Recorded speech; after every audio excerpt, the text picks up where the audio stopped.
હું તો બોલીશમાં હું રોનક પટેલ આપનું સ્વાગત કરું છું.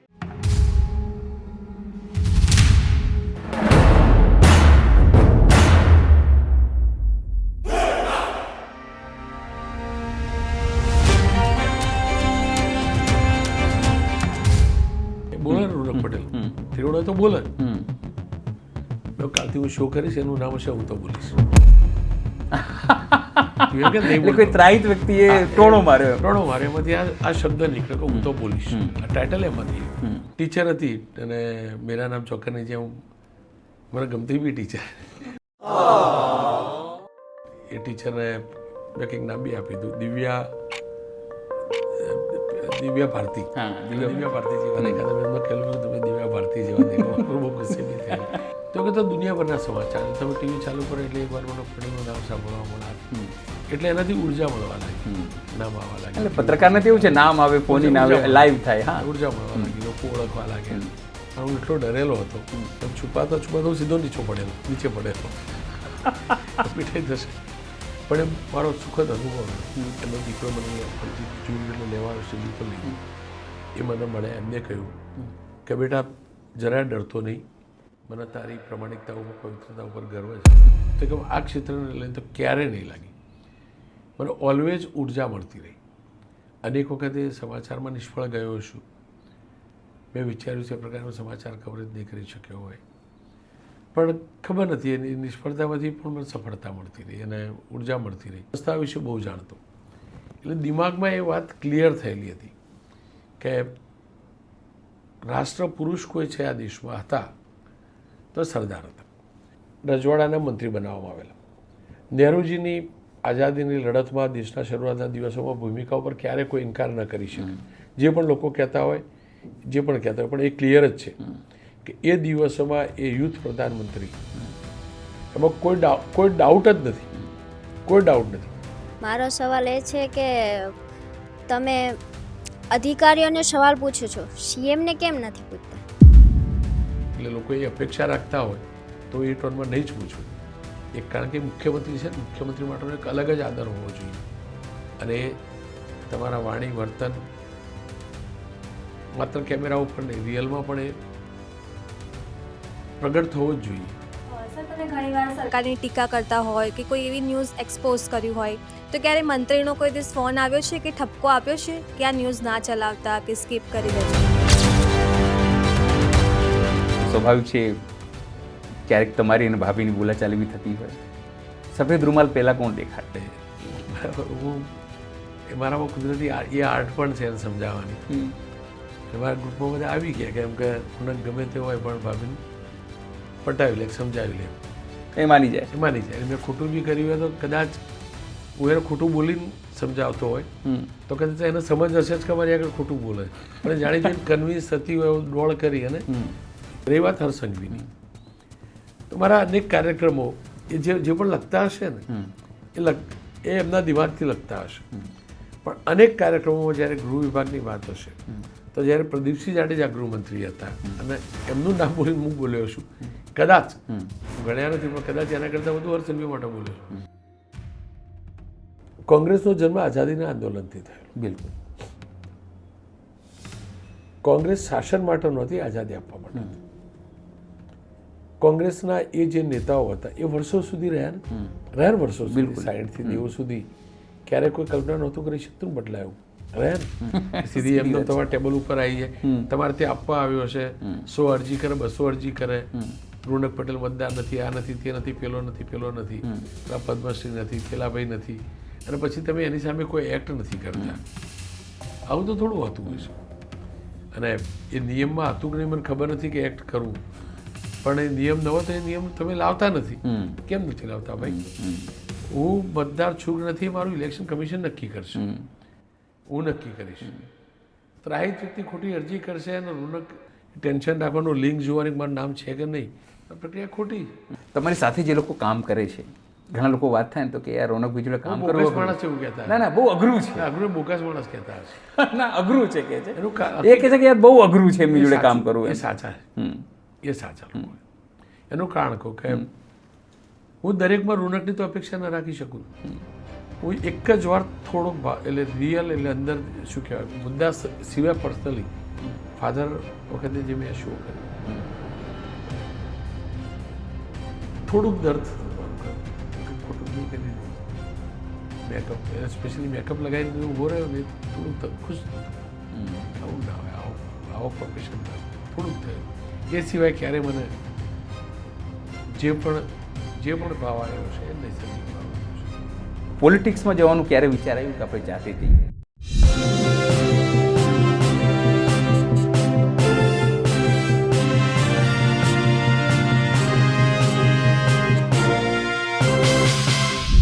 આજે આપણી સાથે છે એવો વ્યક્તિત્વ જેને તમે રોનક પટેલ તરીકે ઓળખો છો. એના કરતાં હું તો બોલીશ, જે કાર્યક્રમ આવે છે નાના નાના મુદ્દાઓ, લોકોના મુદ્દાઓ અને સરકારની આંખોમાં આંખો જોઈને જે વાત કરે છે એવા રોનક પટેલ આપણી સાથે છે. નમસ્કાર, હું છું ચિંતામણી પુત્ર અનિલ પટેલ. સ્વાગત છે આમનું આપણા વિશેષ પોડકાસ્ટમાં. રોનકભાઈ નમસ્તે, આજે આયા અમારી સાથે. ખૂબ આભાર. મારો પહેલો સવાલ એ છે કે એક નાનકડા ગામમાંથી નીકળીને છેક અહીંયા સુધીની સફર, શરૂઆતની વાત કરીએ તો ક્યારેક તમે એવું કંઈક વિચારેલું કે અહીંયાથી સ્કૂલમાં કે અહીંયા ગામમાં ભણ્યો છું અને એક સામાન્ય એક આખી અલગ ઇન્ડસ્ટ્રી અને આખું સ્વિચ ઓવર થવું તમામ સુધી અહીંયા પહોંચવું હોય? મેં નહીં વિચારેલું, પણ મારા પપ્પાએ ચોક્કસથી વિચારેલું. અમે બે બ્રધર અને બંનેમાંથી કોઈ આ ક્ષેત્રમાં નહોતું. પપ્પા સાયન્સનું મેગેઝિન ચલાવતા શિક્ષક હતા. મને યાદ છે હું ઉદ્યોગમાં હતા, ઇન્ડસ્ટ્રી હતી મારી, અને પપ્પા એકવાર બોલી ગયેલા. મને દુઃખ છે મારામાંથી, મારા બે દીકરામાંથી એક દીકરો પત્રકાર ના થયો. અચ્છા. એટલે મારા પપ્પાએ ચોક્કસથી વિચાર્યું, હું આ વાત કરું અર્લી 90sની. પણ એ હકીકત છે, હું બાળપણથી શોખ ચોક્કસથી હતો મને. મેં કલ્પના નહોતી કરી, પણ સ્કૂલની અંદર પ્રાર્થના પછી જ્યારે એ જમાનામાં પેપર વાંચવામાં આવતું, હેડલાઇન્સ વાંચવામાં આવતી, તો હું પરાણે અવસર લઈ લેતો અને એમાંથી હેડલાઇન્સ સુધીનું હું લખતો, પ્રાર્થના પછી વાંચતો. જાજી ગતાગમ નહોતી પડતી, એમાં નીચે પ્રતિનિધિ દ્વારા લખ્યું હતું એ પણ વાંચી જતો. એ વખતે સમજ નહોતી, પણ એ હકીકત છે કે મારા પપ્પાના મનનો સંકલ્પ હતો અથવા દિલની વાત હતી, અને હું નસીબદાર હશું કદાચ કે પપ્પાનું એ સપનું પૂરું કરી શકે.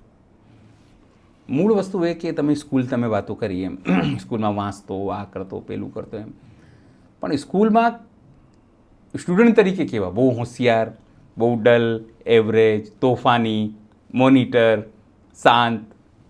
એટલે આમ તો ગુરુ જ કહી શકે તમારા. મારું કેરિયર બહુ ઝિગઝેગવાળું રહ્યું. હું 1 થી 7માં બહુ હોશિયાર હતો, બહુ સિન્સિયર હતો, બહુ હોશિયાર હતો. પપ્પા અમે બંને શિક્ષક હતા અને બહુ સિન્સિયર, અતિશય સિન્સિયર હતો. 8 થી 10 થોડોક રખડેલ થયો. રખડેલ? એકદમ રખડેલ થયો. 12 સુધી લગભગ એવરેજ સ્ટુડન્ટ રહ્યો. પણ ત્યારબાદ હું ડિપ્લોમા કરવા ધુલિયા ગયો, એટલે કદાચ મહારાષ્ટ્ર ગયો, અને અતિશય રખડેલ હતો. અતિશય એકદમ રખડેલ હતો. અને હું જરાય મારા કેરિયરને લઈને સિન્સિયર નહોતો, અભ્યાસને લઈને સિન્સિયર નહોતો. જેટલી પણ કુટેવો અત્યારે આપણને જોવા મળતી હોય, દેખાતી હશે, કદાચ મારામાં હતી. એટલે બહુ ઝિગઝેગવાળો રહ્યો. એકદમ સિન્સિયર છોકરો, એવરેજ છોકરો, પછી રખડેલ છોકરો. એટલે એવું કહેવું કે હું તેજસ્વી હતો તો એ મૂર્ખ બનાવવાની વાત હશે. તેજસ્વી નહોતો. બરાબર છે. તેજસ્વીના તમે કીધું કે જે તમામ પ્રકારની કુટેવો હોય, પણ એ સમય દરમિયાન તમે કીધું કે પણ આવું થવાનું પાછળ કારણ શું? તમે કીધું કે 1 થી 7માં સુધીનું બહુ હોશિયાર હતો, સિન્સિયર હતો, અને અચાનક રખડેલ થઈ જવું. 1 થી 7માં ગામની સરકારી શાળામાં ભણતો હતો. કયા ગામની? મહેસાણા જિલ્લાનું ઊંઝાની બાજુમાં સુણોક ગામ હતું. અચ્છા, જ્યાં ગામ હતું તમારું? ના, મારું વતન નહોતું, પરંતુ પપ્પા બંને પ્રાઇમરી ટીચર હતા, પ્રાથમિક શાળાના શિક્ષક હતા. એટલે એમની છાપ હતી જબરજસ્ત ગામમાં. અચ્છા. મારા પપ્પાની કદાચ, એટલે મેં જેટલા પણ શિક્ષક જોયા, બીજા શિક્ષક સારા નથી એવું નથી કહેતો, પણ મેં મારા પપ્પાની જે છબી મેં લોકમાનસમાં એ સમયમાં જોયેલી, મેં મારા કેરિયરમાં કોઈને નથી જોઈ. એટલે એ પપ્પાનો ડર પણ હોતો હતો, અને શિક્ષણના પપ્પા મેં બહુ પ્રાધાન્ય પણ આપેલું. એટલે 7 સુધી હું ગામડામાં રહ્યો. 8થી મોસાળમાં 8મું ભણ્યો, 9મું વિસનગર ભણ્યો. ત્યાં સુધી થોડોક સ્કોલર હતો. એ જમાનામાં સ્કોલરશીપ મળતી હતી 1000 રૂપિયા. 20-22 છોકરા ગુજરાતના જે પાસ થાય પરીક્ષામાં એમાંથી એ પણ હું મેળવી ગયેલો હોસ્ટેલમાં. પણ ત્યારબાદ ગામના દીકરાએ પેલું શહેર જોયું ને કેવું બગડી જાય તો હું શહેર જોઈને બગડી ગયો. એટલે કદાચ એટલે ત્યાંથી પછી ધુલિયા જવાનું થયું એવું હતું? ના, એના પછી મહેસાણા આવે. અચ્છા, મેં સિટીમાં. પપ્પા મમ્મી મહેસાણા શિક્ષક. અચ્છા. પણ પપ્પા મમ્મી બંને એમની સ્કૂલમાં હોય, હું મારી સ્કૂલમાં જાઉં. એ સમયે કદાચ જે સિન્સિયરિટી હોવી જોઈએ જે વિદ્યાર્થી સ્વતંત્રતા મળી એનો કદાચ મેં દુરુપયોગ કર્યો. પેલી સ્પ્રિંગ છટકાઈ તો કદાચ હું છટકેલો એ સમય દરમિયાન. એ સમય દરમિયાન. અને પછી એના પછી સતત આ વસ્તુ? એના પછી તો મહારાષ્ટ્રમાં ગયો. એટલે ત્યાં આગળ નેચરલી કોઈ કમાન્ડ નહીં, કોઈ કમાન્ડ નહીં, રિમોટ કંટ્રોલની બહાર, રેન્જની બહાર.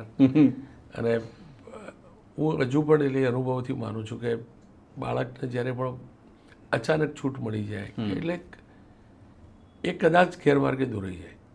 એટલે હું કદાચ ગેરમાર્ગે દોરાયેલો વિદ્યાર્થી હતો. પણ એ પણ હકીકત છે કે સાચું ઘડતર મારું એ સમયમાં થયું. બાળપણમાં મને સંસ્કાર મળે, મમ્મીના સંસ્કાર મળે, એ ઇનબિલ્ટ આવ્યા. પણ ત્યારબાદ એક જે સમય હતો ધુલિયાનો, એમાં ઘડતર થયું.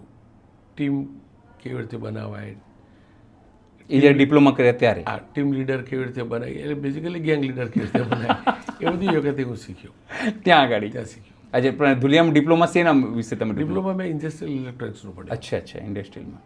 તો પછી અચાનક કેમ આવું થયું કે? એના પછી કેરિયર મારું બહુ ઝિગઝેગ વાળું એના પછી પણ રહ્યું.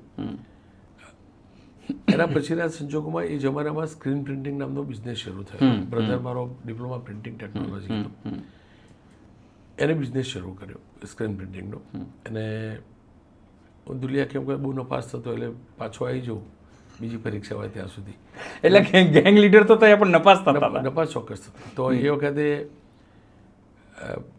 બ્રધરના સ્ક્રીન પ્રિન્ટિંગનો બિઝનેસ હું સંભાળતો, ડેરીની અંદર જતો. પણ મહેનત એટલે અમે દૂધસાગર ડેરીનો કોન્ટ્રાક્ટ હતો અમારો. અને મહેસાણામાં પાવડરના ટીન જે હોય એના ઉપર પ્રિન્ટિંગનું કામ કરતા.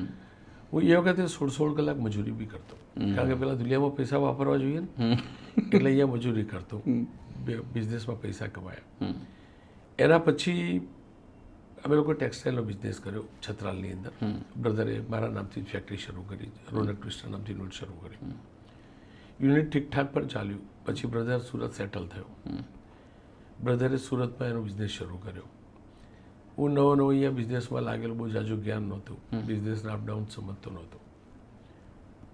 પણ એ વખતે મહેનત એટલી જ કરતો જેટલી સ્ક્રીન પ્રિન્ટિંગમાં. મજૂરી મેં એ સમયે પણ બહુ કરી, પણ એ સમયે ખાસો લોસ ગયો મને. અચ્છા, ટેક્સટાઇલમાં? આ ટેક્સટાઇલ બહુ લોસ ગયો. એ જમાનામાં 45 લાખ રૂપિયાની આસપાસ મેં લોસ કર્યો. અમે લોકો એની મેં લોસ કર્યો. પપ્પાએ એમની પ્રતિષ્ઠા હતી, આ તું જેમ તેમ કરીને બેંકની લોન ભરી, જીએસએફસીની લોન ભરી. એટલે પપ્પા એને ઊભા રહ્યા? પપ્પા એને ઊભા રહ્યા. મેં એક શિક્ષક, એક પિતાનું દર્દ મેં એ વખતે પપ્પાનું જોયેલું, મેં મારા પપ્પાને અડતા પણ જોયેલા. ત્યારથી જીવનનું ભાન થઈ ગયું. અચ્છા, લોસ થયું પછી? લોસ થયા પછી. અને એના પછી બ્રધરનો સુરત બિઝનેસ હતો, એટલે એવું વિચાર્યું કે હું સુરત સેટલ થઈશ. પણ સંજોગો તો બ્રધરના એક ફ્રેન્ડ દુબઈમાં હતા, તો એમની સાથે હું દુબઈ ગયો. એ આશયથી ગયો દુબઈમાં આપણે બિઝનેસ કરીશું. ત્યાં પણ ખાસી મહેનત કરી, ખાસું રહ્યો. પણ એ દિવસોમાં બ્રધરે અહીંયા ઇન્ડોર સ્ટેડિયમમાં સુરતમાં નવરાત્રિનું આયોજન કરેલું. સુરતમાં? સુરતની ઇન્ડોર સ્ટેડિયમ બહુ મોટો પ્રોજેક્ટ હતો એ જમાનાનો. 40-50 લાખ રૂપિયાનો પ્રોજેક્ટ હતો. તો પહેલા વર્ષે કર્યું એટલે તો હું નહીં આવેલો. મારા દિમાગમાં એ જ હતું કે હું દુબઈની અંદર બિઝનેસ સેટ કરીશ. બીજા વર્ષે જ્યારે કર્યો એટલે બ્રધરના 2 પાર્ટનર હતા, પહેલાં 6 પાર્ટનર હતા, 6 પાર્ટનર હતા. તો બ્રધરે કહ્યું તું હજુ ત્યાં બિઝનેસ શરૂ નથી કર્યો, પાછો આવી જાય, નવરાત્રિ પછી પાછો જજે. તો એ દિવસોની અંદર આસિફા ખાન જે ગુજરાતી ચેનલ હતી, એક્ઝેક્ટલી આલ્ફા ગુજરાતી હતી, એ ભરૂચના હતા અને દક્ષિણ ગુજરાતની સ્ટ્રિંગરશીપ એમની જોડે હતી. બરાબર. તો એ ભરૂચથી આવતા અને નવરાત્રિની અંદર અમે ભાગ્યશ્રી વખતે આવેલી અને અમે એનું કવરેજ કરવા આવેલા. અને જમાનામાં નવરાત્રિનું લાંબુ કવરેજ નેશનલ ચેનલ પર પણ કરતા થતું. તો આસિફાબેન આવેલા, તો આસિફાબેન જોડે સંપર્ક થયેલો. અને સંજોગ પણ જોજો ગુરુ પૂર્ણિમાનો દિવસ હતો અને બ્રધર એક સોશિયલ ફંક્શનમાં હતો ને એનો મોબાઈલ મારી જોડે હતો. આસિફાબેનનો ફોન આવ્યો કે હું ભરૂચથી આવી નથી શકતી અને કોઈ મારા વતી કામ કરે એવું હોય તો કહેજો. મેં સારું બ્રધરને વાત કરું. બ્રધર ઉતરે એટલે મેં વાત કરી. બ્રધરે મારા સામે જોયું. મેં કીધું મારે કરવું કામ. અને કદાચ ઇનબિલ્ટ પેલું પેપર વાંચવાવાળું હતું એ અંદરથી બહાર આવી ગયું. પપ્પા જોડેથી એકવાર સાંભળેલું આવું. પપ્પા એકદમ નિશાસાના ભાવે કહેલું મારો એક દીકરો પત્રકાર અને એ દિવસો હતા કે બિઝનેસમાં સારું કરતા છતાં પણ એવું બોલે. તો આસિફાબેનને અમે લોકો આ પાડી. દુબઈથી જ કેમેરો મંગાવ્યો, 360 કેમેરો 75,000 રૂપિયામાં કિટ મંગાવ્યો લોકોએ. મેં કામ શરૂ કર્યું એમના આસિસ્ટન્ટ તરીકે, એમના કેમેરામેન તરીકે. એટલે ટર્નિંગ પોઈન્ટ હતું, એકદમ ટર્નિંગ પોઈન્ટ હતો. અને હું 150 રૂપિયામાં સ્ટોરી કરતો. મને ફૂલ પેકેજ હોય તો 300 રૂપિયા આપતા, એન્કર વિઝ્યુઅલ બાઇટ હોય તો 150 રૂપિયા મળતા. પણ બ્રધરનો બિઝનેસ સારો ચાલતો હતો એટલે પૈસાની બહુ ચિંતા નહોતી, પણ પ્રતિષ્ઠા મળતી હતી બહુ. જઈએ કેમેરો લઈને જઈએ, કોર્પોરેશનમાં જઈએ એટલે રોનકભાઈ આમાં એટલે મજા બી પડવા લાગી. ફરીથી પાછો મજૂરીવાળો ગુણધર્મ પણ હતો, કારણ કે મેં મહેનત મારા મધરને કરતા જોયેલા, મારા ફાધરને કરતા જોયેલા. વેકેશનમાં ખેતરમાં મજૂરી ફાધર મધર જોડે હું પણ જતો મારા ખેતરમાં, એટલે એક ઇનબિલ્ટ હતું મહેનત. તો બહુ દોડતો અને બહુ સમાચાર કવર કરતો. 2003ની અંદર અચ્છા એ પહેલાં એવું થયું કે એક બે સ્ટોરીમાં મારા નાસિફાબેનને ક્લેશ થયો કેસેટ મોકલવામાં. અચ્છા. તો આલ્ફા ગુજરાતીમાંથી મને ફોન આવ્યો કે જો તમે જ કામ કરો તમે જાતે કેમ નહીં કરતા? ઓકે. તો મેં કીધું બેન હું તો કરીશ કામ. તો મને હજુ યાદ છે મેં પહેલી સ્ટોરી કરેલી જેલના કેદીઓની. એ વખતે જેલમાં શૂટિંગ કરવું, જેલની સ્ટોરી કરવું બહુ મોટી વસ્તુ હતી. અને મેં 6 કે 8 પેજની સ્ક્રિપ્ટ લખેલી. મને સમજ નથી પડતી સ્ક્રિપ્ટ લખવું. તો પ્રીતિ સોમપુરા હતા આલ્ફા ગુજરાતીમાં ત્યાં મુંબઈ. એમને મને ટોણો બી મારેલો કે સ્ક્રિપ્ટ લખતા પહેલાં શીખ.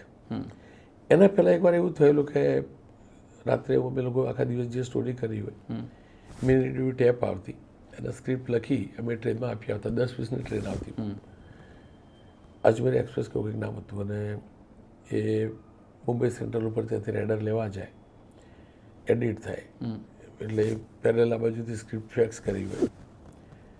પછી આલ્ફા ગુજરાતી અને આલ્ફા મરાઠી બંનેનો સ્ટુડિયો કોમન હતો, એટલે અમારું બુલેટિન 7 વાગે ઓન એર થાય પણ 6 વાગે રેકોર્ડિંગ થઈ જતું. તો પહેલી વાર મને યાદ છે મને ત્યાંથી ફોન આવ્યો કે રોનકભાઈ તમારો ફોન જ લઈશું. ફોનિંગ? હા ફોન, એટલે ફોન લઈશું.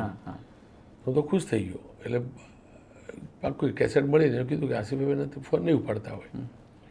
મેં પહેલો ફોન રેકોર્ડ કર્યો. એ લોકો હું આખી રાત જાગેલો એ વખતે. કેસેટ ગઈ, રાડર લઈ ગયો, થોડુંક આડો પડ્યો છે એટલે ફોન આવ્યો. ખુશી ખુશી મારો ફોન પર ઇન્ટરવ્યૂ થયો. સવારે 7 વાગે બુલેટિન ટેલિકાસ્ટ થયું એટલે જોયું મેં. ખુશ્બુ તલાટી એન્કર હતા ને અથવા જય શુક્લા કે કોઈ મારા કેમેરામેન રોનક પટેલ સુરતથી જોડાયા આમ તેમ. મારા માટે બહુ મોટી વસ્તુ ટેલિવિઝન પર મારું નામ પહેલી વાર આવેલું. એના પછીની આ ઘટના બનીને મને ઓફર કરવામાં હું જાતે કામ કરતો થયો, બહુ દોડતો થયો. એ સંજોગમાં 2003માં ફેબ્રુઆરી 2003માં મને બ્રજેશજી જે હતા એ ગુજરાત હેડ હતા જીના, એમનો ફોન આવ્યો કે પટેલ मैंने जी छोड़ दिया है और मैं स्टार न्यूज़ में जा रहा हूँ, तुम मेरे साथ आओगे? એ વખતે સ્ટાર ન્યૂઝ ઇંગ્લિશમાં આવતું હતું કારણ કે એનડીટીવી ચલાવતું. એટલે મેં એમને કહ્યું સાહેબ મારું ઇંગ્લિશ એવું તો છે નહીં અને પ્રમાણિકતાથી કોઈ તમે પહેલાં સ્ટાર ન્યૂઝ જોયેલું પડતી. એટલે એમને કહ્યું નહીં હિન્દી ચેનલ ચાલુ થાય. આપકો તો હું આવી જાઉં પણ મારું હિન્દી પણ એટલું સારું નથી. એટલે એમને કહ્યું કે અમે લોકો મુંબઈથી સ્ટાર ન્યૂઝ ઓપરેટ થશે અને અમે લોકો એવા લોકોને ઈચ્છીએ છીએ કે જેનામાં ગુજરાતી ફ્લેવર પણ હોય. સારું હું કામ કરીશ. તો મને ત્યાંથી એચઆરમાંથી ફોન આવ્યો. મને મારી છેલ્લી જે આલ્ફા ગુજરાતનું બિલ હતું એ મંગાવ્યું. મને 15,000 રૂપિયા ફિક્સ સેલેરીમાં એ લોકો રાખ્યો 2003માં. અને કહ્યું કે આખા દક્ષિણ ગુજરાતમાં જ્યાં સમાચાર હોય કરવા. તો સાંજે જે ડાક એડિશન પેપર નીકળે એ વાંચી લઉં. વાંચીને સમાચાર મહત્વના લાગે તો વલસાડ પહોંચી જાઉં, ધરમપુર પહોંચી જાઉં, ડાંગ પહોંચી જાઉં. ફટાફટ સ્ટોરી કરીને મોકલાવી દઉં. સ્ટાર ન્યૂઝના શરૂઆતના દિવસોમાં મારા બહુ સમાચાર ચાલે અને સુરત મહત્વનું સેન્ટર બનવા લાગ્યું. એ જ દિવસોમાં પ્રફુલ્લ સાડીવાળો કેસ થયો શિલ્પા શિલ્પા શેટ્ટી શેટ્ટી શિલ્પા શેટ્ટીના મધર ફાધર ઉપર કેસ થયો. તો કે તો દુનિયાભરના સમાચાર તમે ટીવી ચાલુ કરો એટલે એકવાર રોનક પટેલનું નામ સાંભળવા મળે, એટલે એનાથી ઉર્જા મળવા લાગી, નામ આવવા લાગી. એટલે પત્રકારને કેવું છે, નામ આવે, ફોન આવે, લાઈવ થાય, હા, ઉર્જા મળવા લાગી, લોકો ઓળખવા લાગ્યા. પણ સુરત મોંઘું શહેર હતું, તો બ્રધર હતો પણ ક્યાં સુધી બ્રધરના પૈસે રહું. એ દિવસોની અંદર ટાઈમ્સ નાવ શરૂ થતું. તો મને ફરીથી પૂછવામાં આવ્યું કે સોરી CNBC આવાજ શરૂ થયું. એ વખતે સંજય પુગલે એડિટર હતા, એ CNBC આવાજમાં ગયા. તમને HRમાંથી ફોન આવ્યો એટલે મેં કહ્યું કે હું તો અહીંયા ફિક્સ પગારથી છું. પૂછ્યું મારી ઓર્ગેનાઇઝેશનને, એટલે નવી લાગ્યું કે 15,000 રૂપિયામાં કોઈ પવિત્રતા સાથે કામ ન કરી શકે એવા શહેરમાં, એટલે મને છૂટ આપી. તો મેં મારી વાઈફના નામથી કામ શરૂ કર્યું CNBC આવાજમાં. એના પછી ટાઈમ્સ નાવ આવ્યું, તો બ્રધર આ રીતે પૂછ્યું, તો બ્રધરના નામથી ચાલુ કર્યું. પછી રેડી મિલનું કંઈક હતું એનું ચાલુ કર્યું. ન્યૂઝ એક્સનું કામ ચાલુ. હું ટોટલ 7-8 ઓર્ગેનાઇઝેશન માટે કામ કરતો. વ્યક્તિ એક, માઇકમાં જોડે 6-7 હોય. પણ અગેન હું જરા કોપી પેસ્ટ નહોતો કરતો, દરેકની અલગ સ્ટોરી કરતો, દરેકની એક જ કોમન સ્ટોરી હોય તો દરેક વ્યક્તિની બાઇટ અલગ લેતો, એના ટેસ્ટ પ્રમાણે સ્ક્રિપ્ટ લખતો. એમ કરતાં કરતાં મારી આવક વધવા લાગી. મારી વાઈફ બધું મેનેજ કરતી, 100% સ્ક્રિપ્ટ મારી વાઈફ લખતી, હું માત્ર સમાચાર કવર કરું. વાઈફ હિસાબ રાખતી, અને મારે કશું કામ કરવાનું નહીં ન્યૂઝ સિવાયનું. તો ફિક્સ હતું કે દર મહિને એટલે HR બધું એ જોતા 100%. એટલે રોનકનો ઓપરેટ કરતા. તો એ દિવસોમાં 1 લાખ રૂપિયાનું મહિને કામ કરે એવું ટાર્ગેટ કર્યો. સ્ટારનો 15,000 પગાર હતો, વધતો હતો 17, 18, 20. તો કમાવા બી લાગ્યો, નામ થવા લાગ્યું, દક્ષિણ ગુજરાતના લોકો ઓળખવા લાગ્યા, મજા બી પડવા લાગી, મહેનત કરતા હતા દેખાવા લાગ્યું. એમ કરતાં કરતાં કેરિયર બિલ્ડ થવા લાગ્યું, અને રખડેલ છોકરો પત્રકાર બની ગયો. અમારો સહયોગીઓ છે, તમને કેટલાક સવાલો પૂછશે. નમસ્કાર સર, મારું નામ છે સોનલ, અને મારો પહેલો સવાલ છે કે તમે તમારો કોઈ એવો મિત્ર જે નાનપણથી લઈને આજ સુધી તમારી જોડે રહ્યો હોય અને તમે એની જોડે બધી વાતો શેર કરી હોય, એવો કોઈ મિત્ર છે તમારે? મારા બાળપણના મિત્રો બદલાતા રહ્યા, કારણ કે સુણક ગામ હતું એટલે 1-7 જે હતા. પછી મહેસાણાના મિત્રો બન્યા, પછી દુલિયાના ફ્રેન્ડ બન્યા. મારા દુલિયાના અનેક મિત્રો છે હજુ પણ, કે જે અમે ડેલી કોમ્યુનિકેશન કરતા હશું. અને અનેક એવા મિત્રો હશે પૈકીના કે જેમની જોડે કોઈ પણ કર્ટેન નહીં હોય, કોઈ પણ પડદો નહીં, ખુલ્લીને વાત કરતા હશું, ચર્ચા કરતા હશું. એ પૈકીના 1-2 તો એવા છે જ કે એને મારાથી કશું હાઇડ નહીં કર્યું હોય, મેં એનાથી કશું હાઇડ નહીં કર્યું હોય, દિલ ખોલીને વાત કરતા હશું. નમસ્કાર, મારું નામ નિરાલી છે. જેમ તમે કહ્યું સ્કૂલ કોલેજ લાઈફમાં તમે થોડા રખડેલ હતા, તો કોઈ રોનક પટેલની કોઈ ગર્લફ્રેન્ડ કે સખી હતા સ્કૂલ લાઈફમાં કે કોલેજ લાઈફમાં? હું એટલો રખડેલ હતો કે મારી કોઈ ગર્લફ્રેન્ડ બનવા તૈયાર નહોતી. મને એટલે નેચરલી તમે એક એજમાં જાઓ એટલે ફિલ્ડિંગ ભરો છોકરીઓ પાછળ, આ તે બધી પ્રવૃત્તિઓ હતી. પણ પ્રમાણિકતાથી કહો તો એક પણ સ્કૂલ કોલેજ સમયે, સ્પેશિયલી કોલેજ સમયે મારી સામે કોઈ છોકરી જોતી નહોતી. દુલિયાવાળી કોલેજ તો નેચરલી મેલ કોલેજ હતી. ટીચર હતી, અને મેરા નામ ચોકરની જેમ મને ગમતી બી ટીચર, પણ ટીચર મને સાચવતી. ઇવન સ્કૂલમાં જ્યારે પણ હતો ત્યારે એક ટીચર હતા, એ પણ મને સાચવતા. એના પછી સ્કૂલિંગ ટાઈમે આડોશી પાડોશીની જે સોસાયટીની છોકરીઓ હોય એ મારી જોડે ભણતી, એમની જોડે ફ્રેન્ડશીપ હતી. એનાથી વિશેષ ક્યારેય કશું નહોતું. પણ એ હકીકત છે કે મારી ગર્લફ્રેન્ડ ક્યારેય કોઈ બની નહીં. મેં શોધી ખરી, કોઈ બની નહીં. સવાલ એ પણ છે, તમે આ વાત ભાભીને ક્યારેક કરી છે કે આવું હતું, આવું નહોતું? કારણ કે બધું HR જ સંભાળતા. મેં એને 100% વાતો કરેલી. મારા સ્કૂલના સમયે કઈ છોકરીઓ જોડે હું સ્કૂલ જતો, વહેલા 5 વાગે બેસન સેન એજીસ કપ રમાતો, એના ઘેર જઈને ટીવી જોતો. એક વાત કરેલી. 8મા ધોરણમાં ભણતો હતો, કયા ટીચર ગમતા, એ ટીચરનો પ્રેમ અલગ પ્રકારનો હતો, બાળક તરીકેનો પ્રેમ હતો. પણ એક કેવું તમારો એક કાળ બનતો હોય અને તમારા મગજમાં ભ્રમ ફરતા હોય. દુલિયાની કોલેજમાં એક ટીચર હતી, બરાબર, એ ટીચરને મેં કંઈક નામ બી આપી દીધું, દિવ્યા દિવ્યા ભારતી. હા, દિવ્યા ભારતી જેવા દેખાતા. મેં એમને કહેલું કે તમે દિવ્યા ભારતી જેવા દેખાવ. બહુ ગુસ્સે બી થયા. પણ એ બધી વાતો મેં મારી વાઈફથી એક પણ વાત મારા સ્કૂલ કોલેજ ટાઈપની મેં હાઈડ નહીં કરી. બધી એને કહેતો. અને કદાચ મારી ગર્લફ્રેન્ડ બી મારી પત્ની જ બની. અને એ પહેલાં એક બે છોકરીઓ જોયેલું પણ એટલે સમાજ તરફથી પણ એ લોકોએ ના પાડેલી કે આવું છોકરું નહીં ચાલે. પણ આ પહેલેથી આજે હાલ મારી પત્ની જે છે એના દાદાએ નક્કી કરી રાખેલું કે નારણ પીલે મારા પિતા કે એમના ઘરમાં આપણી દીકરી આપવી. અચ્છા. અને એ રીતે મને મળી ગઈ. દક્ષિણ ગુજરાતના એક સમયના હીરો પત્રકાર કહેવાય, કારણ કે હું બી અમે જ્યારે અહીંયા શીખતા ત્યારે સાંભળતા કે રોનક પટેલ, કારણ કે અમારી કરિયરની શરૂઆત અમદાવાદ થઈ ત્યારે દક્ષિણ ગુજરાતની વાત કરીએ તો કે રોનક પટેલ છે ને એ જોરદાર રિપોર્ટર છે. કોઈ એવી ઘટના, કારણ કે જ્યારે તમે રિપોર્ટિંગ કરતા એ સમયે તમે રાજકીય ઘટના ઉથલ પાથલ બી બહુ થતું. તમે ખાસ કરીને વાત કરીએ તો CR પાટીલનું પ્રાદુર્ભાવ જો કહીએ તો તમે જોયું હશે આખી ઘટનાક્રમ. એવી કોઈ ઘટના જે તમને યાદ રહી ગઈ હોય, માનસ પટલ ઉપર છપાઈ ગઈ હોય? એમ એ બહુ બધી ઘટનાઓ હતી. એમાંથી બે ઘટના કહું. ડાંગની અંદર મિની કુંભ જેવું હતું અને પંપા સરોવરની બાજુમાં ક્યારની ઘટના છે? શબરી કુંભ 2006ની આસપાસ. ઓકે. હા. એ વખતે હું ત્યાં ગયેલો અને બ્રજેશજી આવેલા અને હું તો નાનો રિપોર્ટર હતો. હું પેપરમાં નાનું તો કટિંગ વાંચી ગયેલો કે નવાપુરની અંદર રાનીખેત નામની બીમારી ફેલાઈ અને બહુ બધી મરઘીઓ મરી ગઈ. તો મને થયું કશું કામ ધંધો હતો ને કે આ બ્રજેશજી હતા ને લાઈફ બધું એમનું થતું હતું. ગલી ગલી થતી હું જઉં મારું કવર કરું. તો મેં મારા કેમેરામેન ધનરાજ બાગલે હતો એને કહ્યું બેટા મરાઠી જ હતો ને હું જ્યારે સ્ટારમાં હતો એટલે હું જોતો હતો નંદુરબારની ડિસ્ટ્રિક્ટ. ધનરાજ બાગલે એટલે અત્યારે એ બી છે. હા, સુરત. તો હું એને કહ્યું સુરત તું સીધો જા ને બેટા જો ને ખરેખર શું છે. તો એને ત્યાંથી મને ફોન કર્યો કે સાહેબ અહીંયા તો 30-40 હજાર મરઘીઓ મરી ગયેલી. ઓહો. અને કંઈક લોચો લાગે.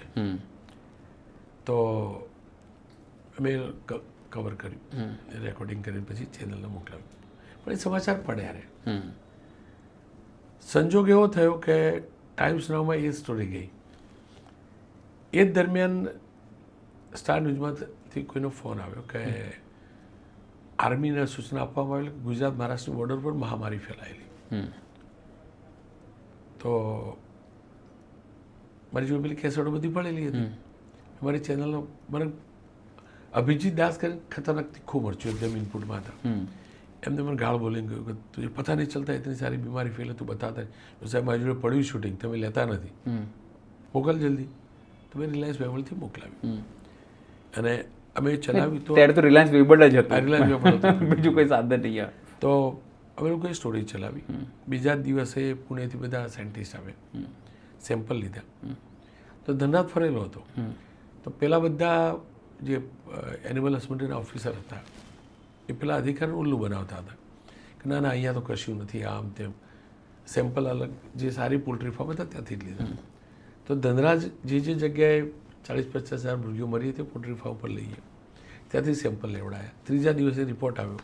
રિપોર્ટની પહેલી જાણકારી એમને મળી. અમે લોકોએ બ્રેક કરેલા. બર્ડ ફ્લૂના પહેલા સમાચાર મેં બ્રેક કરેલા ગુજરાતમાં. એટલે આખા દેશમાં. એ પહેલાં બર્ડ ફ્લૂ હતું જ.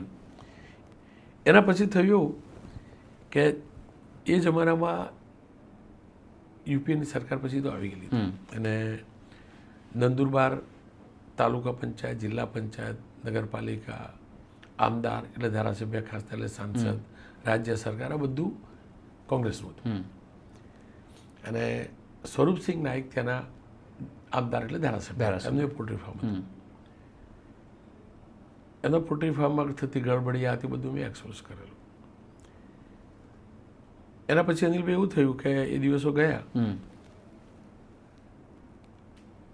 સ્વરૂપસિંહ નાયક ઉપર એક કેસ થયો.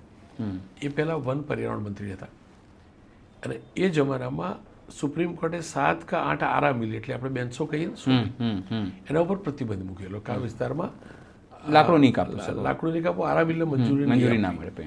એમને 7 કે 8ને મંજૂરી આપી હશે અને એનો કેસ થયો એમાં ગિલ્ટી સાબિત થાય. 1 મહિનાની એમને સજા થઈ. તો જ્યારે ગિલ્ટી સાબિત થાય એ જ દિવસે મને ચેનલમાંથી ફોન આવ્યો, સ્ટાર ન્યૂઝમાંથી. સ્ટાર ન્યૂઝ મુંબઈથી ઓપરેટ થતું કે તમે નવાપુર નંદુરબાર સારું કવરેજ કરો તો જાઓ. તો ભાગતો ગયો ત્યાં. તારું કોઈ વાત જ નહીં કરે. જબરજસ્ત નામ, એમ બહુ મોટું નામ, ટેરર બી એટલો. છુપાતા બધું શૂટિંગ કર્યું. એ વિસ્તારની અંદર જે પણ લીલું ખેતર દેખાય તમને પૂછીએ એટલે કે સાહેબ કાંઈ કોઈ બોલે નહીં. એના દીકરા જોડે કે દીકરાની ફાર્મ હાઉસ હતું, આખું શાકનું ફાર્મ હાઉસ બનેલું. વાત બધું ચોરી છુપીથી શૂટિંગ કર્યું. સુગર મિલા ચેરમેન એમાં દીકરાને બનાવેલા. તો એ સુગર મિલા આગળ ઊભો ધંધરાજ હતો, એક પાટીલ કરીને મારો કેમેરામેન હતો, એ શૂટિંગ કર્યું. હું એને ના પાડતો પીટાઈ થશે, આપણી ગાડી બેઠા શૂટિંગ કરે. હું પહેલેથી સ્ટિંગમાં માનતો નહીં. તો એ ઉતરીને અમે શૂટિંગ કરતા હતા અને કોઈ જોઈ ગયું. તમે મને થોડો થયો ભાસ કે કોઈ જોઈ ગયું. એટલે અમે લોકો ગાડી બેસીને રોડ ઉપર આવતા હતા તો ફાટક હતું. ફાટક ઉપર 3-4 ગાડી, એક ગાડી આગળથી, 2 સાઈડમાં, એક પાછળ કોલિસ આવતી હતી. ખખડાયો, મને કાચ ખોલ્યો, ફેટ પકડી બેસાડી દો ગાડી ઉપર. જંગલમાં લઈ ગયો. વખત મોબાઈલ વોટ્સઅપ નહોતું ત્યાં તો કંઈ નહોતું એમ. તો સંજય પાંડે મારે ત્યાં મેં એમને મેસેજ કર્યો. એમને મુંબઈ મેસેજ કર્યો કે તો રોનકને ઉઠાવવામાં આવેલો. પેલી જે ગાડીમાં મેં શૂટિંગ કેસેટો એક છુપાયેલી હતી, 8-10 કેસેટ હતી. એ ગાડીમાં ધનરાજ અને પાટીલ જેવું બંને હતા. એ બધી કેસેટો સેવ થઈ ગઈ. મને ઉઠાવ્યો, ફેરવ્યો. પણ એ મેસેજ મારી ચેનલમાં ગયો. એ વખતે તુષાર માણેકરાવ ગાવિત નામ હતું ખાસદાર. એ આપણા રાજ્યસભાના સભ્ય હતા. માણેકરાવ બીજું કંઈક નામ હતું. અને એ નંદુરબારના સાંસદ હતા. એટલે એમને પણ તુષાર ચૌધરીએ કીધું કે એમને ખબર પડી. તો એમને મેસેજ મૂક્યો એટલે મને પાછા લઈ આવ્યા. પાછા લઈ આવીને કોંગ્રેસ કાર્યાલય ઉપર લઈ ગયા. તો 1000-1500થી વધુ લોકોનું ટોળું હતું બધા. એટલે હું ગભરાઈ ગયો કે કઈ આજે પીટાઈ થઈ જશે. પછી એમને બધી વાત કરી કેમ આવે. એટલે મેં એમને થોડા ઉલ્લુ બનાવ્યા કે ભાઈ નાયક સાહેબ આટલું સારું કામ કરેલું, આમ કર્યું. એમને તે ડોક્યુમેન્ટરી બનાવવા આવેલા. મેં કેસેટ મોકલી, સોલિડ અમે લોકોએ બજાવી ત્યાં. 1 મહિનો પૂરો થઈ ગયો, જેલમાંથી નીકળી પાછા આવ્યા એટલે મને ઓબી વેન મોકલાવી આ લોકોએ. અને ઓબી વેન મારા માટે મોટું હતું, હું ફોરેજ લાઈવ કરીશ. તો એનું જ્યારે એન્ટર થતા નવાપુરથી એટલે બહુ જબરજસ્ત સ્વાગત થયું, બહુ ભીડ હતી. તો હું તો સારું બોલીને લાઈવ કર્યું. એના પછી સભા ચાલુ થઈ. એટલે મને કહેવામાં આવ્યું કે रोनक आपको पब्लिक के बीच में खड़े रह के लाइव देना और बोलना है कि किस प्रकार से जेल में आने के बाद इनका स्वागत हो रहा है, किस प्रकार से अपनी जमीन मजबूत बनाना. બરાબર, અહીંયા માર ખાવાનો પાક્કો. તો તમે નહીં માનો, મેં ચેનલમાં એવું કહ્યું કે કેમેરામેન ત્યાં છે, હું ખાસો દૂર છું અને તમે વિઝ્યુઅલ કાપજો, હું ફોનર આપીશ. ડર લાગ્યું ત્યારે? ધનરાજ મરાઠી હતો એટલે ત્યારે ડર લાગ્યું તમને? જબરજસ્ત ડર લાગ્યો, ભયંકર ડર લાગ્યો. કઈ હદ સુધીનો ડર લાગ્યો તો પણ કહું. તો ધનરાજને કહ્યું તું પીટાઈ માટે તૈયાર રહેજો. ઓબીવાળાને પણ કહ્યું. હું ભાગતો ગયો. 5-6 મિનિટનો બ્રેક હશે. હાઈવેની નજીક પહોંચ્યો, ત્યાં ઊભા થોડોક શ્વાસ લઈને મેં અડધા કલાકનું ફોનર આપેલું. પછી બ્રેક વખતે લીધું. હવે એ વખતે આટલું પેનિટ્રેશન નહોતું કે ભાઈ મેસેજ કરીને જણાવવા, પણ એમને મેસેજ પહોંચી ગયો હશે. પછી ધનરાજનો ફોન આવ્યો, સાહેબ આવો કે અહીંયા તો બધા તમારા નામથી ઇમ્પ્રેસ છે કે તમારે કોઈ તકલીફ નથી. એટલે તો માર ના ખવડા કે ના, ચોરી છુપી દીધી ને ઊભીમાં બેસી ગયો. પછી ફરીથી ફોન આવ્યો. તો મેં કહ્યું ધનરાજ માર પડશે કે ના ઇન્ટરવ્યૂ આપવા તૈયાર નાયક સાહેબ. તો મેં સારું, હું ડરતો સ્ટેજ ઉપર ગયો. એ બધાને મળી રહ્યા હતા, ભાષણ પતી ગયું. તો સ્ટેજના બેકડ્રોપ અને સ્ટેજની વચ્ચે આટલી જગ્યા હતી. તમે નહીં માનો, એટલો ડરેલો હતો કે છુપાતો હું સીધો નીચે પડેલો પીઠાઈ થશે. પણ એ મારો સુખદ અનુભવ રહ્યો. એમનો દીકરો મને ફરીથી જોઈ ગયો એટલે લેવા આવ્યો, સ્ટેજ ઉપર લઈ ગયો. એ મને મળ્યા. એમને કહ્યું કે બેટા જરાય ડરતો નહીં, મને તારી પ્રમાણિકતા ઉપર, પવિત્રતા ઉપર ગર્વ છે.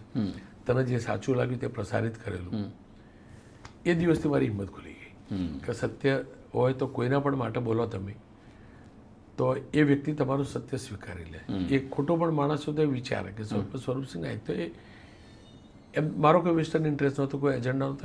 એમને રિયલાઇઝ કર્યું જેલના એની અંદર એમને જે ઇનપુટ્સ મળ્યા રિયલાઇઝ કર્યું કે ના, આનામાં કોઈ ઇન્ટેન્શન નહોતું. જ્યારે ત્યારે બર્ડ ફ્લૂ બી લઈ આવેલો, ઇવન એમના પોલ્ટ્રી ફાર્મની અંદરથી અથવા એમના સગાવાલાના પોલ્ટ્રી ફાર્મમાંથી 5-5 લાખ મુર્ગીઓનું કિલિંગ કરવામાં આવ્યું, દફન કરવું પડેલું. તો એમને વિચાર્યું કે આ છોકરામાં એની નિયતમાં ખોટ નથી. તો ઉપરથી એમને મને પ્રોત્સાહિત કરેલો કે આ જીવન કરીને જ્યારે જમીન જમવું નથી. પણ બેઝિકલી એ દિવસથી મારી હિંમત ખોલી કે તમે સત્ય બોલો, તમને ક્યારે કોઈ રોકતું નથી. આ મારી એક ઘટના કે જે જીવનભર યાદ રહેશે. એ જ રીતે સુરતનું ફ્લડ આવેલું, એ ફ્લડ બહુ ખતરનાક હતું ને એ દિવસોમાં જે પ્રકારે કવરેજ થયેલું એ પણ થયું. પછી એના પછી પોલિટિકલ ઘટનામાં તો કાશીરામ કાકાનો સિતારો થયો. સીઆરભાઈનું કહ્યું પણ કાશીરામ કાકાનો સિતારો હતો. કાશીરામ કાકા કેન્દ્રીય મંત્રી હતા અને મને હજુ યાદ છે એમની ફિઝિયોથેરાપી કોલેજનું ઉદ્ઘાટન હતું અને મને બોલાવેલો. તો હું ઉભેલો અને અડવાણીજી ઉતર્યા તો કાશીરામ કાકા મને ખભે હાથ મૂકીને છેક સ્ટેજ સુધી લઈ ગયેલા. અડવાણીજીએ મને કહેલું કે બેટા ધ્યાન રખના, તુझे બડી ખબર મિલેગી. અને પહેલી વાર ઇન્ડિયા શાઇનિંગ અને ફીલ ગુડ ત્યાં બોલેલા. એટલે મને એટલે મારા કેરિયર માટે યાદગાર ગણાય કે નહીં. ઇવન એ સરકારનું એના પછીનું જે ઇલેક્શન હતું 2009નું, તો એ વખતનું સૂત્ર પણ આ જ હતું. એટલે આવી ઘટનાઓ તમને ઓલવેઝ યાદ રહે કે ના, એ સારી પણ હોય, નરસી પણ હોય. આ 2-3 ઘટનાઓ હતી. ખાસ કરીને પછી ત્યાંથી અમદાવાદ આવવાનું થયું. એ કોને ફોન કર્યો કે તમે અચાનક કે હવે એમાં એવું આખું જમીન તમારી કેવી પોલિટિકલ જમીન, તમારી જર્નલિઝમની આખી જમીન, તમે કોઈ ઘર છોડીને અહીંયા આવવાનું નિર્ણય કર્યો? એમાં એવું થયું કે મારું નેટિવ તો મહેસાણા હતું, પપ્પા બી મહેસાણા હતા. પપ્પા બી નિયત થવા લાગેલી. થોડીક ઈચ્છા થતી અહીંયા આવવાની, પણ નેચરલી સુરત કોઈનાથી છૂટા નહીં. એકવાર સુરતમાં જે વ્યક્તિ રહ્યો હોય એ ભૂમિમાં કંઈક છે, કંઈક તો છે.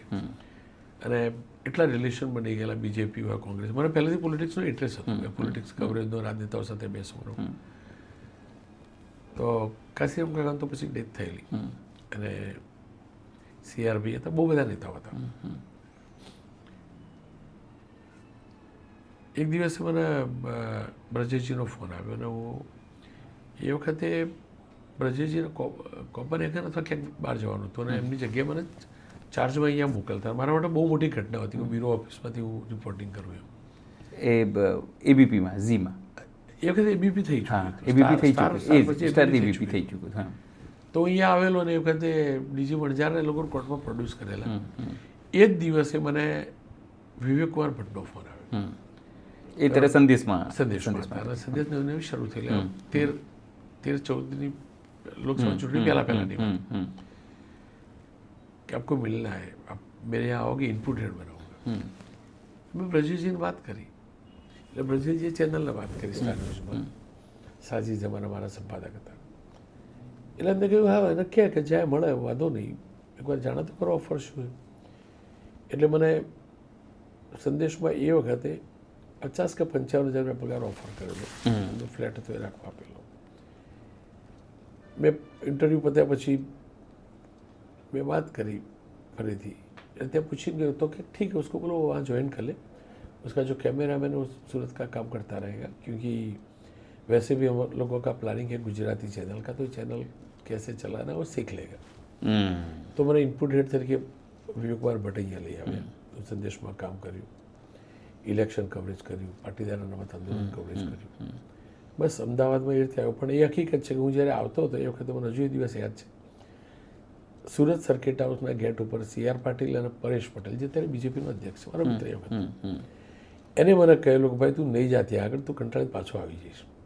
અને CR એ વખતે બોલેલા, CR પાટીલ એવું બોલેલા કે મને ભરોસો છે કે રોનક ત્યાં જઈને મોટું નામ કરશે. અચ્છા, હું જ્યારે અલ્ફા ગુજરાતી ઓફિશિયલ લાગ્યો ત્યારથી ક્લિયર હતું કે હું શું કરવું એ. ત્યાં સુધી કે સ્ટાર ન્યૂઝમાં સંજય પુગલિયા જે ખરા એ બહુ ત્યાં CNBC અવાજમાં એ પણ એકવાર એમને કહેલું, મને ફૂલ ટાઈમ રાખવા તૈયાર હતો વાઇફની જગ્યાએ. ત્યારે એમને મને ના પાડેલી કે બેટા તું મત આના, મુझे मालूम है તું એક દિન મેં બે સંપાદક બનેગા. એટલે ખબર નથી કેમ આવા સંજોગ બનતા હતા. પણ મને એ દિવસે CR ભાઈએ કહ્યું ને આ જઈને નામ કરશે. અનાયાસે મારાથી બોલાયેલું કે મેં CR ભાઈ કહેતા, CR ભાઈ મને ખબર મારી પાછળ તમે અમદાવાદ આવશો, ગાંધીનગર જશો. કોઈ કારણ નહીં, કોઈ લોજિક નહીં, કોઈ સમજ નહીં, ખાલી એમ જ એમ જ બોલાયેલું. પણ મારું જે એટલે પોલિટિકલ સમજ જે ડેવલપ થઈ, પોલિટિકલ રિલેશન બન્યા એ સુરતથી બન્યા. એ કોંગ્રેસવાળા નેતાઓ સાથે હોય કે બીજેપીના. મારી એટલી જ મિત્રતા દક્ષિણ ગુજરાતના કોંગ્રેસના નેતાઓ સાથે એ વખતે પણ રહી, આજે પણ રહી. બીજેપીના નેતાઓ સાથે એ વખતે રહી, આજે પણ રહી. પણ સમજ જે મેં કેળવી એના રિપોર્ટિંગની એ સુરતથી. એ સુરતથી કેળવી છે. સર તમે પત્રકાર બન્યા અને ત્યાર પછી ક્યારે તમારા કરિયરમાં એવા કોઈ કિસ્સા બન્યા કે તમને એમ થયું કે એવી કોઈ નિષ્ફળતા મળી કે તમને એવું થયું કે આ ફિલ્ડમાં હવે છોડી દેવી છે? મને ક્યારેય એવું નહીં થયું અને હું કદાચ બ્લેસ્ડ છું, ભગવાનના આશીર્વાદ રહ્યા. મને ક્યારેય નિરાશા હાથ નહીં લાગી, કમસે કમ આ ક્ષેત્રને લઈને તો ક્યારેય નહીં લાગી. મને ઓલવેઝ ઉર્જા મળતી રહી.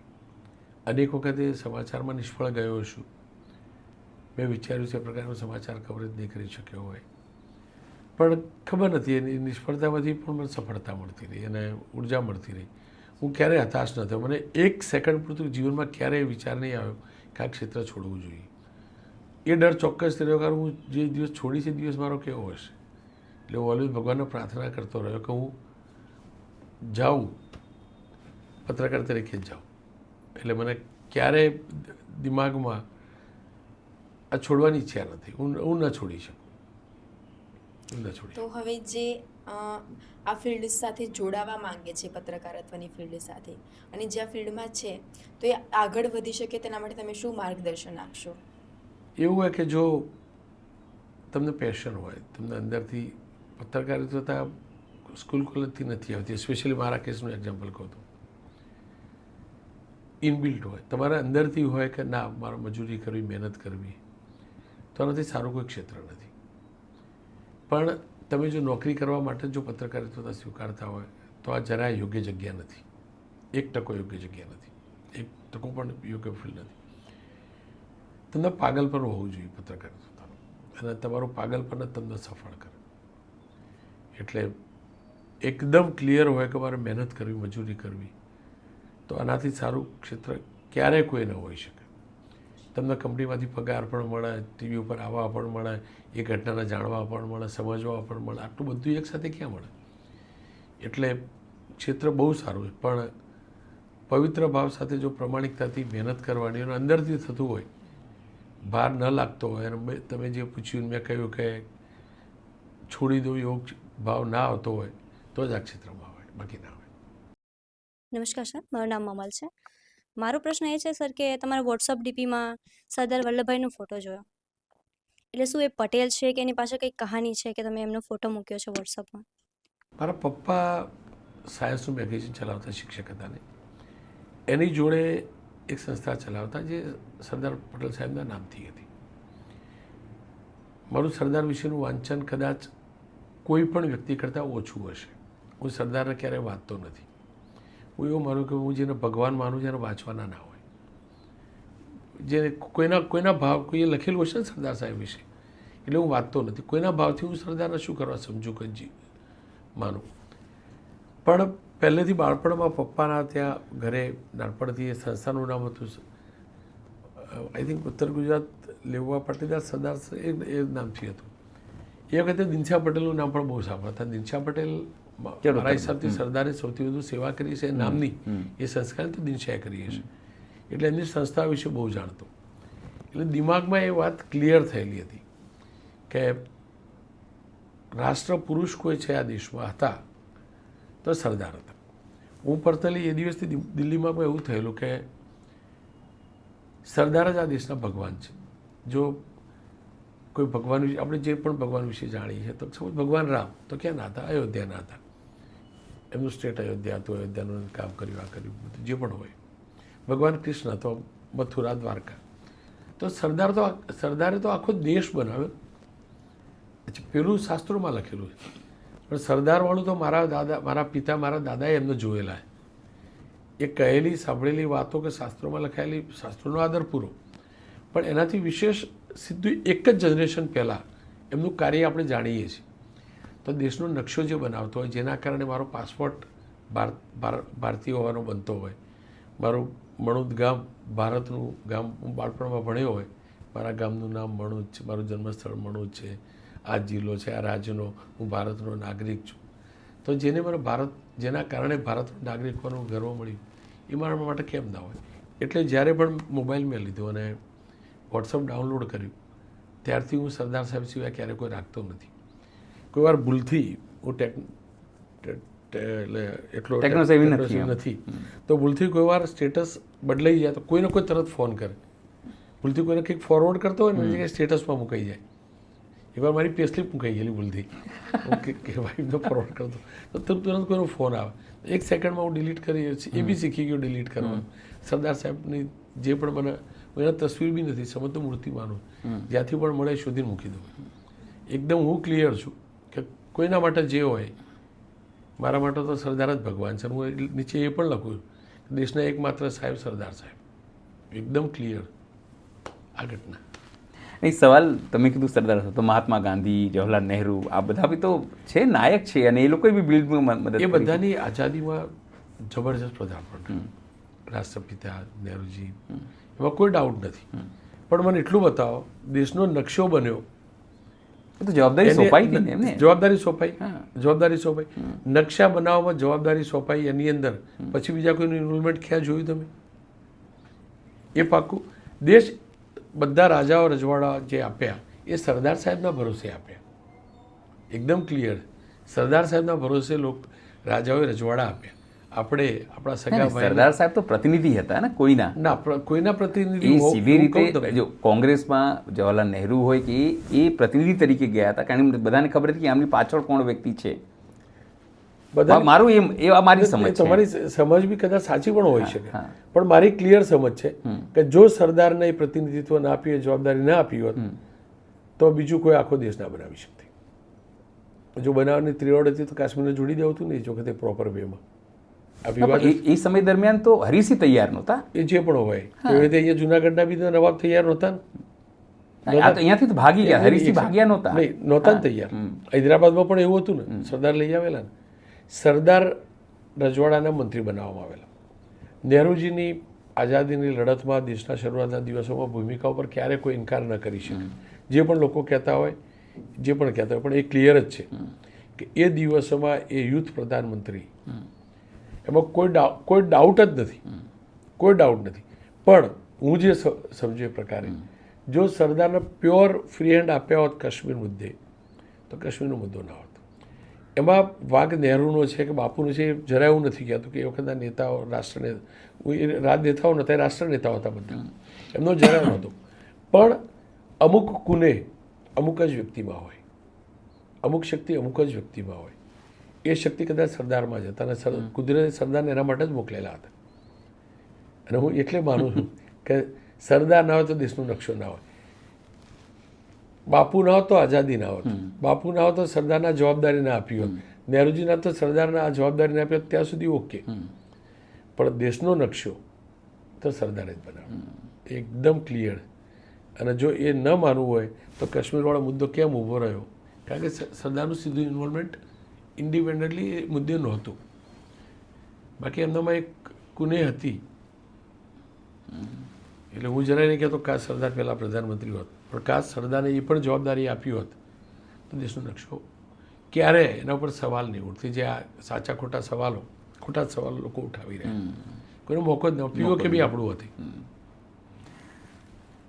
પછી તમે અહીંયા આવ્યા, સમજો સંદેશમાં રહ્યા, કામ કર્યું, પછી અચાનક તમે કીધું કે હવે એબીપીમાં. એ દિવસોમાં એબીપી નવું શરૂ થયું અને સ્વાભાવિક રીતે જો ક્લિયર હતો મારે ત્યાં જવાનું હોય એટલે મેં બ્રજેશજી મને કહ્યું કે આપણી નવી ચેનલ આવે, મારા સંપાદક જે ત્યાં આવે, જગ્યા રાખી, અમે લોકો શપથમાં જોડી. મેં સંદેશમાં વાત કરી, નોટિસ પીરિયડ આપ્યો, મને ઇનપુટ હેડ બનાવ્યો. બ્રજેશજીના અંડરમાં મેં કામ શરૂ કર્યું. એ દરમિયાન બ્રજેશજીએ રેઝિગ્નેશન આપ્યું અને ઝીમાં ગયા, જી હિન્દુસ્તાનમાં ગયા.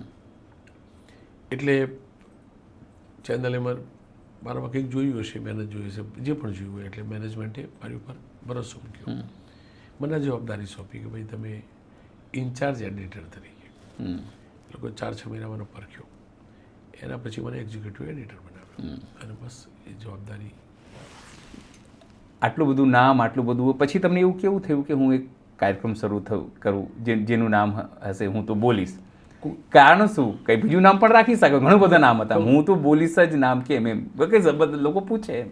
અને આજે એ તમારી કહેવાય છાપ સાથે ચોંટી ગયું છે એમ. એ દિવસોમાં હું હોટ ટોપિક વિથ રોનક પટેલ કરીને એક શો કરતો, જી, બહુ સફળ નહીં થયો, બંધ કરી દો. એના પછી કોવિડ આવ્યું. કોવિડ વખતે આપણને કોઈને કોવિડની સમજ નહોતી, બિલકુલ. એટલે મેં ક્લિયર સ્ટેન્ડ લીધેલું કે કોઈ પણ જગ્યાએ સરકાર જે પણ કરતી હશે એને ટેલિકાસ્ટ કરીશું, કોઈ પણ જગ્યાએ જાતે દિમાગ નહીં ચલાવીએ. સરકારને ક્રિટિસાઇઝ કરવાનો આપણો ધ્યેય જરાય નહીં હોય છે. ખોટું હશે તો સરકારના ધ્યાનમાં લાવીશું આ ખોટું છે, ટેલિકાસ્ટ નહીં કરીએ કે લોકો ડરી ન જાય, એ આશય હતો. કોવિડ પતવા આવ્યું ને હું ઘરે જતો હતો ને વિરલ પટેલ કરીને મારો ફ્રેન્ડ છે થલતેજમાં, એનું ખેતર છે, આજે પણ એક ખેતર તરીકે ટ્રીટ કરે. ત્યાં હું સાંજે નીકળતા ચા પીવા જઉં દરરોજ. તો એના જે કેરટેકર હોય ખેતરનું ધ્યાન રાખવાળા, ચા ચૂલા પર ચા બની ગયા, પણ ચા પીને નીકળું તો બાજુમાં જ કોઈ રહેતો હશે, વિરલનો ફ્રેન્ડ જોઈ ગયો એટલે આવ્યો છે. એટલે વિરલે ઓળખાણ કરાવી કે આ રોનક પટેલ એબીપી અસ્મિતાના સંપાદક છે, બહુ મોટા જર્નાલિસ્ટ છે. તો પેલા વ્યક્તિએ ઇગ્નોર કર્યો મને, એથી કંઈ બોલ્યા નહીં, પણ બહુ રસ નહીં લીધો. ચા પીને વિરલા હું નીકળું એટલે પેલાથી રહેવાયું નહીં, એટલે એને ટોણો માર્યો ભાઈએ કે વિરલ તમે ઓળખાણ તો કરાવી આ ભાઈની, પણ આ બધા વેચાઈ ગયેલા લોકો, એમની ત્રેવડ નથી સાચું બોલવાની. એમનો કોણ ત્રેવડો તો સરકાર જે ફેલ છે આ બધું બરાબર નથી ચાલે એવું બોલે ને, એવું છે કીધું કે બોલે ને રોનક પટેલ ત્રેવડો તો બોલે. કાલથી હું શો કરીશ, એનું નામ હશે હું તો બોલીશ.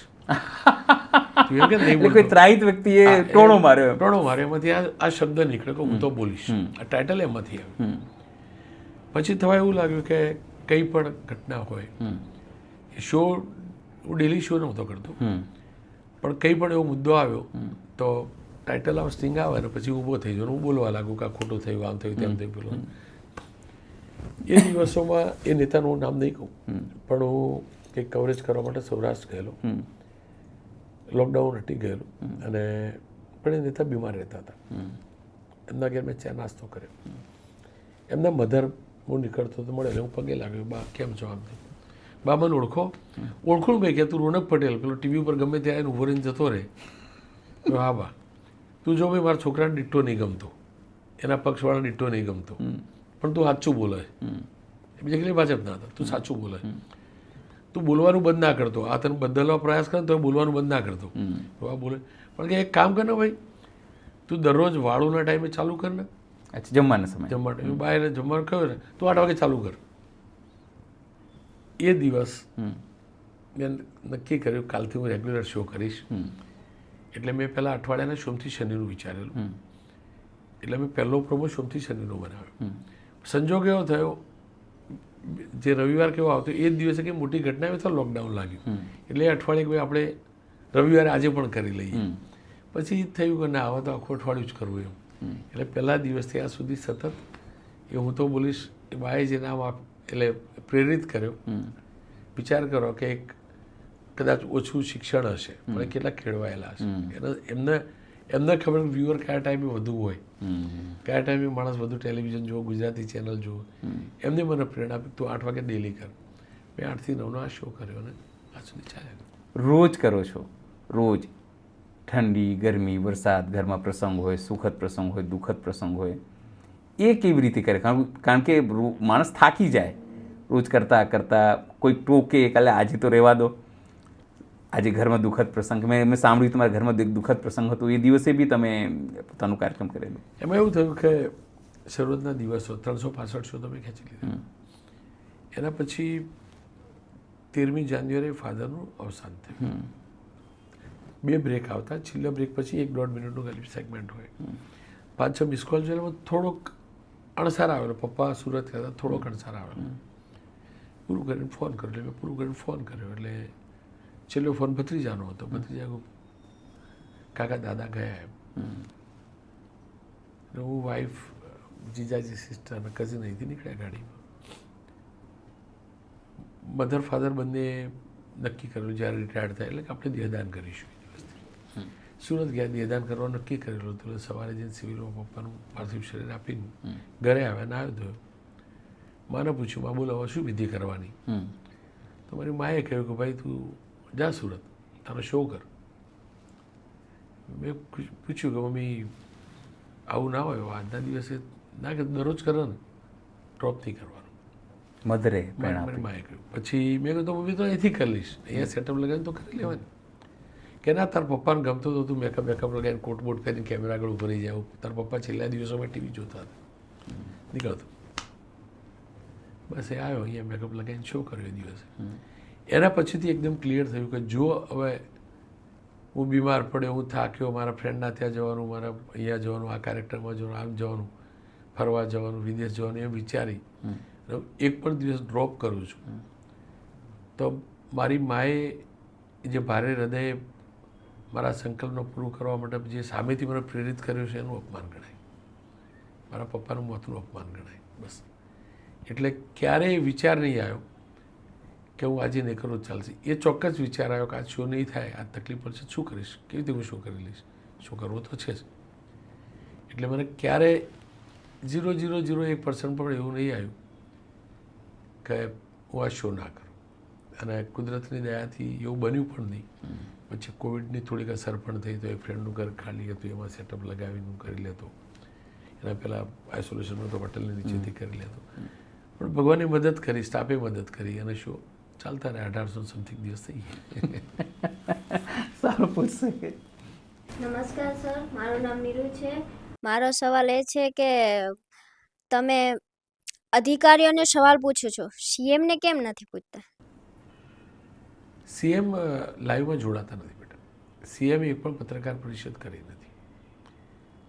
સીએમના જેટલા પણ કાર્યક્રમો થતા હશે, સીએમની સ્પીચ હોતી હશે, ઇવન મારા કાર્યક્રમમાં આવેલા હશે, તો સપોઝ હું તો બોલીશનો 1000+ શો કરેલો, એમાં સીએમ આવેલા હતા, તો એમની સ્પીચ હતી. સીએમનો ઇન્ટરવ્યૂ નહોતો.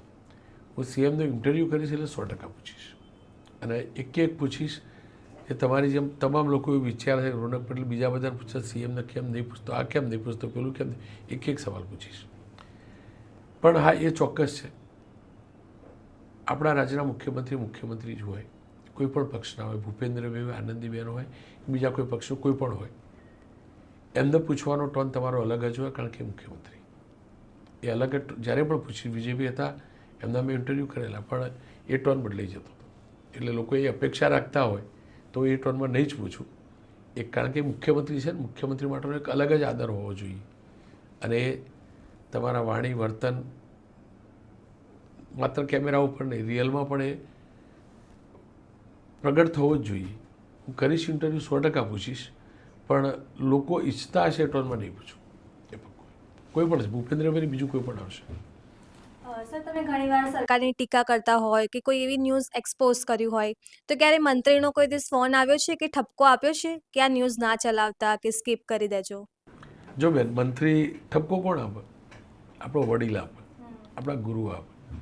મંત્રી મારો વડીલ નથી, મારો ગુરુ નથી, એટલે પહેલાં પેલું ઠપકો આપવાનો એનો અધિકાર જ ના હોય. એકદમ ક્લિયર. સેકન્ડ થિંગ, સંજોગથી આજ સુધી ક્યારે નથી આવ્યો. મંત્રી નહીં, કોઈ પણ ઇન્ડિવિજ્યુઅલ વ્યક્તિનો પણ નથી આવ્યો. હા, મારાથી કંઈક ખોટું બોલાયું હશે તો કદાચ સુધારવા માટે ફોન આવેલો હશે કે રોનકભાઈ તમે અમારા વિશે આ કર્યું, પણ એની હકીકત આ પણ હતી, તો મેં બીજા દિવસે મારા શોમાં એ સુધારો કરી પણ લીધો હશે. પણ એ કદાચ હું નસીબવાળો હશું કે જે પણ હશે, અથવા તો આપણી ગુજરાતની પ્રકૃતિ એ પ્રકારની હશે. આજ સુધી ક્યારે કોઈએ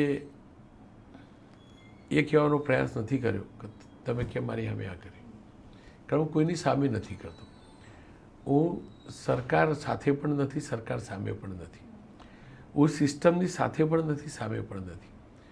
પણ હું અને મારો કાર્યક્રમ અને મારી ચેનલ સિસ્ટમમાં જે ખરાબી છે એની સામે છે. એ સમાજની સિસ્ટમ હોય, પોલિટિકલ સિસ્ટમ હોય, એડમિનિસ્ટ્રેશન સિસ્ટમ હોય, કોઈ પણ સિસ્ટમની જે ખરાબી છે એને ઉજાગર કરવી એ આપણો ધર્મ છે. અને ફરીથી કહું કે જો પેલા સ્વરૂપસિંહ નાયકે મને ન ધમકાવ્યો હોય કે એને તો કાયદેસર સરેન્ડર કરવું પડે. મેં અધૂરી સ્ટોરી કે એને મેં જે સ્ટોરી કરી એના પછી કોર્ટે ઓર્ડર કરીને સરેન્ડર કરવું પડે, એને ન ધમકાવ્યો હોય તો બીજું તો કોણ ધમકાવવાનું? ધમકાવવા તો બાપા હતા, એ ગયા. હવે માં ધમકાવે છે, કોઈ ના ધમકાવે. સર, ફેમિલીની વાત કરીએ તો સ્વાભાવિક છે ક્યારેક તમારી અને ભાભીની બોલાચાલી બી થતી હોય, સફેદ રૂમાલ પહેલાં કોણ દેખાડે? જો એ ક્લિયર છે કે ઘરની અંદર આપણે કશું નથી. 100% મારા જીવનની જવાબદારી મને જન્મ મારી માએ આપ્યો, કેળવ્યો મારી માએ, પરણાવ્યો મારી માએ, મોટો કર્યો મારી માએ, દેવું ચૂક્યું મારા બાપાએ, ફેરા મારી પત્નીએ લીધા, અને આપણો દેશી શબ્દ ઘરવાળી મારા કરતાં વધુ હોશિયાર છે, સમજુ છે. ઘર એને જ ચલાવ્યું, ઘર એને જ બનાવ્યું. હું સમાચાર સિવાય કશું કરતો નથી. એક માનવ સહજ ક્યાંક ગુસ્સે થઈ ગયો, આ થયું હોય તો થોડું મોટું બગાડાય, બરાબર. હું એ મારામાં કુદરતી એ આર્ટ પણ છે એને સમજાવવાની. એટલે મારા ગ્રુપમાં બધા આવી ગયા કે એમ કે રોનક ગમે તે હોય પણ ભાભીને પટાવી લે, સમજાવી લે, એ માની જાય. એ માની જાય. મેં ખોટું બી કર્યું હોય તો કદાચ હું એને ખોટું બોલીને સમજાવતો હોય તો કદાચ એને સમજ હશે જ કે મારી આગળ ખોટું બોલે, પણ જાણી જોઈને કન્વિન્સ થતી હોય એવું ડોળ કરી અને પણ એ હકીકત છે મહાદવશી હું જ ખોટો હોય, કારણ કે મેં જ એને સમય નહીં આપ્યો. મહાદવશી હું ખોટો હોય પણ કુદરતની દયાથી પત્ની પણ એ રીતની મળી, પરિવાર પણ એ રીતનું મળ્યું, એટલે ઘર સંસાર ચાલે ગયો. પણ ભૂલ મારી જ હોય એટલે ઇનડાયરેક્ટ હું જ માની લેતો હોય. આટલું બધું ફેરવીને તમને છેલ્લે કે સફેદ રૂમાલ હું જ દેખાડો. આપણી ઝૂલો તો આપણે દેખાડવાનું હોય. ક્યારેક તમે કીધું કે હું ગુસ્સે થઈ જાઉં, ક્યારેક ભાભી એવું કંઈ મુદ્દે ગુસ્સે થાય કે તમારે જવું પડે મનાવવા માટે કે ભાઈ જોરદાર ઝઘડો થઈ ગયો, 2-3 દિવસ બોલા થઈ ગયા, હવે નહીં આ તે? 2-3 દિવસ તો ક્યારેય નહીં થાય. અચ્છા, ક્યારેય નથી થાય.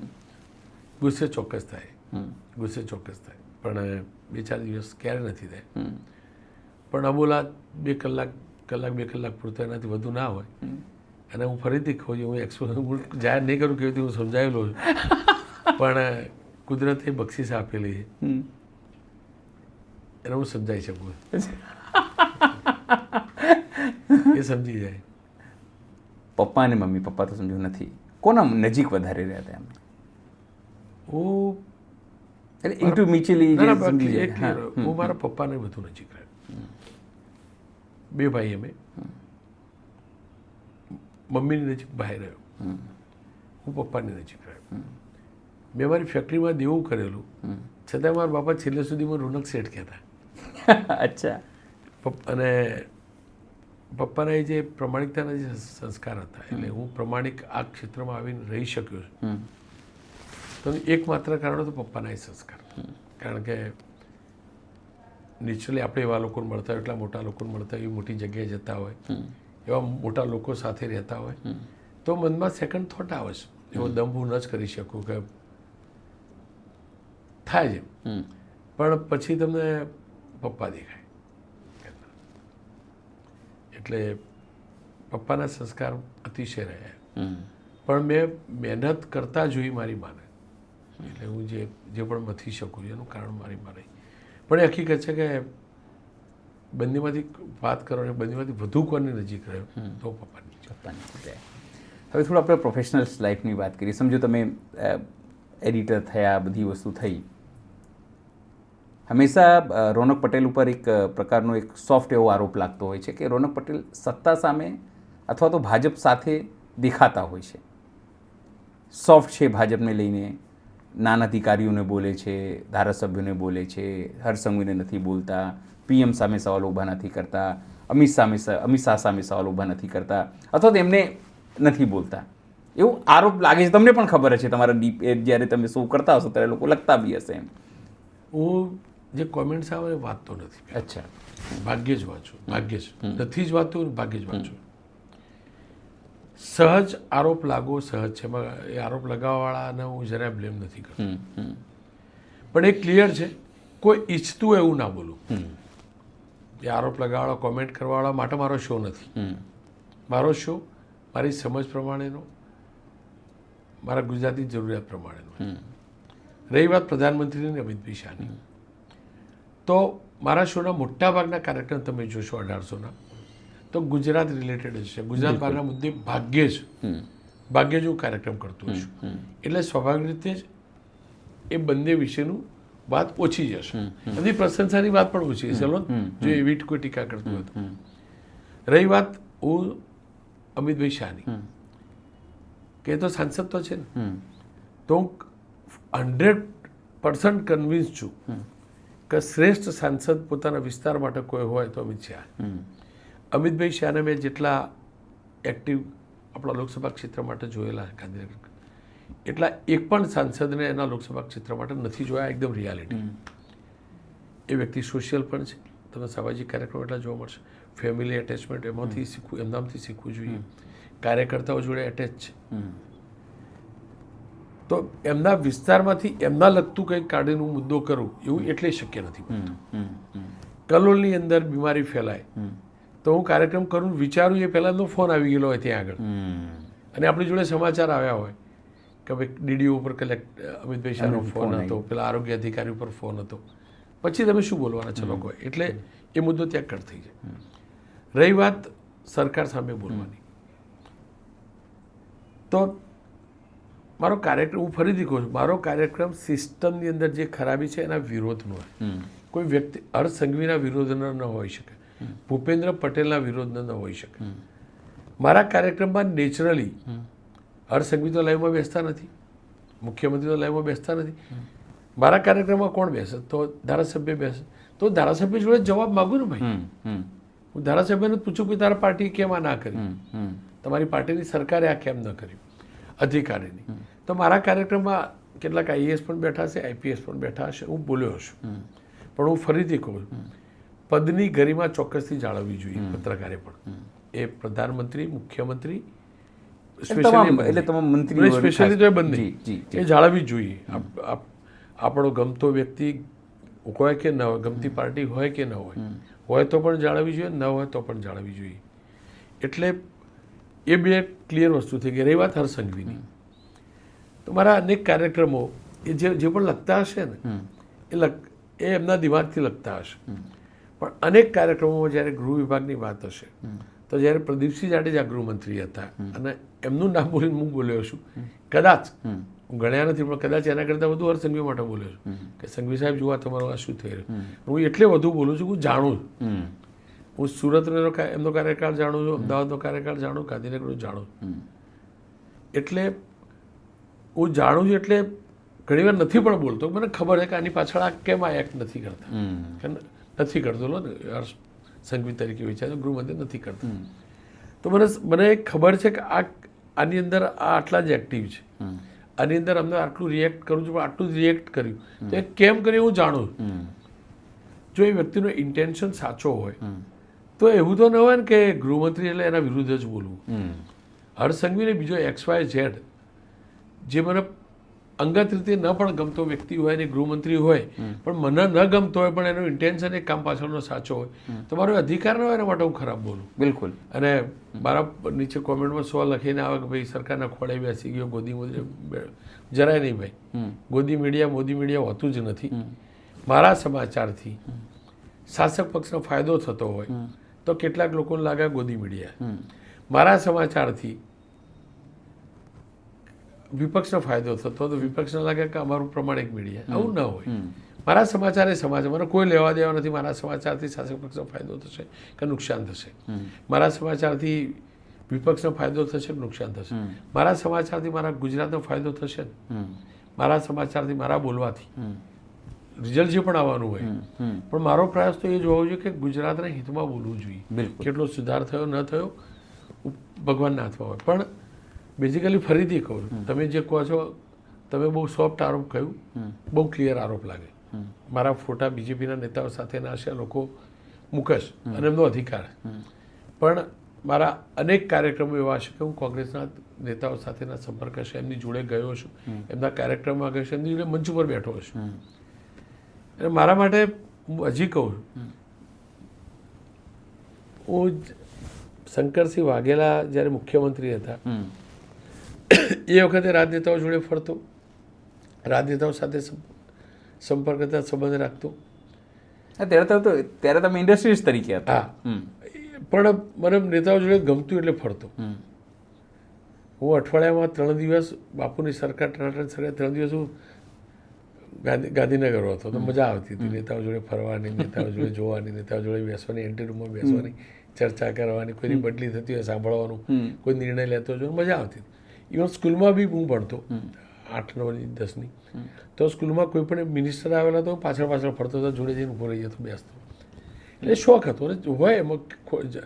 રાજનીતિ, રાષ્ટ્રનીતિ કે સમાજ નીતિથી અલગ નથી, પણ હા તમારી ઉપર કદાચ કોઈ વ્યક્તિ કે કોઈ પાર્ટી કે એની નીતિનો પ્રભાવ હોઈ પણ શકે, પણ તમારા સમાચાર ઉપર કે તમારા કાર્યક્રમ ઉપર એનો પ્રભાવ ન હોવો જોઈએ. હું પવિત્ર ભાવે કહું છું, હું પ્રયાસ કરું છું કે હું કોઈના પ્રભાવમાં કેમેરા ઉપર તો ન જાઉં. અને તમારે ધ્યાન ખાતર કહું, લોકો તમે C.R. પાટીલનું નામ નહીં બોલ્યા પણ કહું, C.R. પાટીલ પબ્લિકલી કે ઇવન અમે મિત્ર સર્કલમાં સુરતમાં જઈને બધા મિત્રો હોય તો એ વખતે બી કે કેમેરા આગળ આવે ને એટલે ધૂણવા મળે, એટલે માથા આવી જાય, અમે કોણ બેઠો એની સમજ ના હોય, મન ફાવે એમ એને લઈ લે. એટલે હું હજી ફરીથી કહું, મારા કોઈ પણ રિલેશનમાં એ C.R. પાટીલ સાથે ના હોય, હર્ષસંઘવી સાથે ના હોય, ભૂપેન્દ્રભાઈ સાથે ના હોય, અર્જુનભાઈ સાથે ના હોય, અમિતભાઈ ચાવડા સાથે ના હોય, હું એ રિલેશનના થકી નથી. તો હું મારા પ્રોફેશનમાં એ રિલેશન વચ્ચે ન લાવું ક્યારેય. હું શું કરવા મારી પવિત્રતાને રિલેશનના કારણે ડાઘ લગાવવા દઉં. અને એ પ્રોફેશન કે જે મારા પપ્પાનો સંકલ્પ હતો, મારા બાપાનો સંકલ્પ, શું કરો એને લાગવા દઉં. કોઈને લાગે ખરું, અને લાગે એનો અધિકાર છે. તમે તો ગુજરાતની રાજનીતિને બહુ નજીકથી જોઈ છે. તમે કીધું શંકરસિંહ વાઘેલાની વાત છે, અને પેલા મને સવાલ પૂછશે આ સર, તમને એક દિવસ માટેના CM બનાવી દેવામાં આવે તો તમે કયો પહેલો નિર્ણય લો?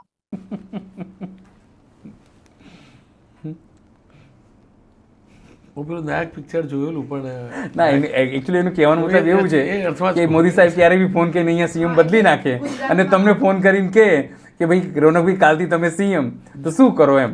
હું એ જ કહું છું. હું નાયક પિક્ચર મેં જોયેલું 4-5 વાર જોયું, 4-5 વાર જોયું. એ રીલ લાઈફ હતું, રિયલ લાઈફ અલગ હોય બેટા. એક દિવસ હું CM બનું એટલે તમે જે કલ્પના કરી એ પ્રમાણે તો ભગવાનને પ્રાર્થના કરું કે આ એ દિવસ મારો એવી રીતે જાય, ભલે એક જ દિવસ મને મળ્યો, પણ મારા ગુજરાતના ભવિષ્યને મજબૂત કરનારો સાબિત થાય બસ. અને પછી જે કુદરત કરાવે જ કરું. એ 6 કલાક હોય, 8 કલાક હોય, 12 કલાક હોય, 24 કલાક વર્કિંગ હોય, એનાથી વિશેષ જાતે કશું ન કરું. કુદરત એનું કારણ કરું. તમને એક દિવસના CM બનવા મળ્યું, પણ તમને એક દિવસના CM બનવા મળ્યું એ ગુજરાતનું દુર્ભાગ્ય ન હોઈ શકે ને. તમારા નિર્ણયથી, તમારા મનમાં આવેલા નિર્ણયથી એક દિવસની અંદર તમે બની ગયા હોય તો તમારો નિર્ણય પરિપક્વ ન હોય ને. તમારા એ નિર્ણયથી ગુજરાતનું નુકસાન થવાનું હોય. તમારી રીતે નિર્ણય સાચો હોય, પણ અપરિપક્વ નિર્ણય ગુજરાતનું નુકસાન થવાનું હોય. તો હું એવા કમસે કમ એટલું તો ભગવાનને કહું છું કે ભગવાન આ દિવસમાં મારાથી પાપ ના કરાવતો, કંઈ એવો નિર્ણય ન કરાવતો મારા ગુજરાતનું નુકસાન થાય. કન્ટિન્યુ કરી. ખાસ કરીને મેં કહ્યું તમે ખૂબ લાંબુ તમે ગુજરાતની પોલિટિક્સને ખૂબ નજીકથી જોઈ. તમે ખજૂરિયા હજુરિયા જોયું, તમે મોદી સાહેબનું આટલું લાંબુ શાસન તમે જોયું, એના પછી શંકરસિંહને વિપક્ષના નેતા તરીકે જોયું, પછી એક સમયે પાટીદાર અનામત આંદોલન જોયું, ઘણું બધી વસ્તુ જોઈ, અત્યાર સુધી જોઈ. તમને શું લાગે છે કે ગુજરાતમાં કોંગ્રેસ કે બીજો પક્ષ કેમ મજબૂત નથી થઈ શકી રહ્યું, અથવા તો ભાજપ સામે નથી ટકી શકી? જો એ મિથ છે, એ મિથ છે કે ત્રીજો પક્ષ ના ચાલે. અને મિથ એટલે છે કે એ પ્રકારે અત્યાર સુધી સાચું પડેલું હોય. લોકોની ધારણા એવી રીતે જ બાંધે કે 30 વર્ષ થઈ ગયા, અને એટલે એવી મિથ છે. રાજનીતિ અને રાજકારણ આ બંને આપણા શબ્દો છે. જેને પણ આ શબ્દો આપ્યા છે, રાજનીતિ એટલે રાજ કરવાની નીતિ, રાજકારણ એટલે રાજ કરવા માટેનું કારણ. તો આ બંને શબ્દોને યથાર્થ સાબિત કરવામાં બીજેપી રમેશ સફળ થયો, એટલે બીજેપી ચાલે. રાજકારણ અને રાજનીતિને યથાર્થ સાબિત કરવામાં કોંગ્રેસે ગંભીર પ્રયાસ ક્યારેય કર્યા નથી. ઓકે, એટલે કોંગ્રેસ સફળ નથી થઈ. એટલે એવું કેમ લાગે છે ગંભીર નથી પ્રયાસ કર્યા? કોંગ્રેસનો જન્મ આઝાદીના આંદોલનથી થયેલો. બિલકુલ. કોંગ્રેસ શાસન માટે નહોતી, આઝાદી આપવા માટે. કોંગ્રેસના એ જે નેતાઓ હતા એ વર્ષો સુધી રહ્યા ને વર્ષો સુધી 60 થી 90 સુધી ક્યારે કોઈ કલ્પના નહોતું કરી શકતું બદલાયું રહ્યા ને 30 વર્ષ એ પણ તો રહ્યા ને ત્યારે હું 10 વર્ષનો હતો 70 થી 80 એટલે 10 વર્ષનો હતો થોડીક સમજ આવેલી કે રેડિયો પર પરિણામ આવતા હતા તો ગામની અંદર લોકો ના જ બદલાય કે આ કોંગ્રેસવાળા જ હોય આ જ છે તો કોંગ્રેસવાળાની જ સરકાર બને તો એ વખતે પણ એવું હતું કે કેમ 30 વર્ષ સુધી કેમ પણ બીજેપીનો જે જન્મ થયો એ સ્ટ્રગલમાંથી થયો પક્ષની સ્ટ્રગલ પેલી દેશની સ્ટ્રગલ અને એ સ્વાભાવિક રીતે શાસનને બદલવા માટે થયો આ લોકોનો જન્મ જે જેનેટિક છે જે જીન્સ છે શાસનને બદલવા માટેનું નથી એ અંગ્રેજોને ભગાવવા માટેનું હતું અહીંયા શાસનને બનાવવા માટેનું થયું એટલે એ જે પણ સ્ટ્રક્ચર ઊભું થયું બીજેપીનું એ કોંગ્રેસને દૂર કરવા માટેનું થયું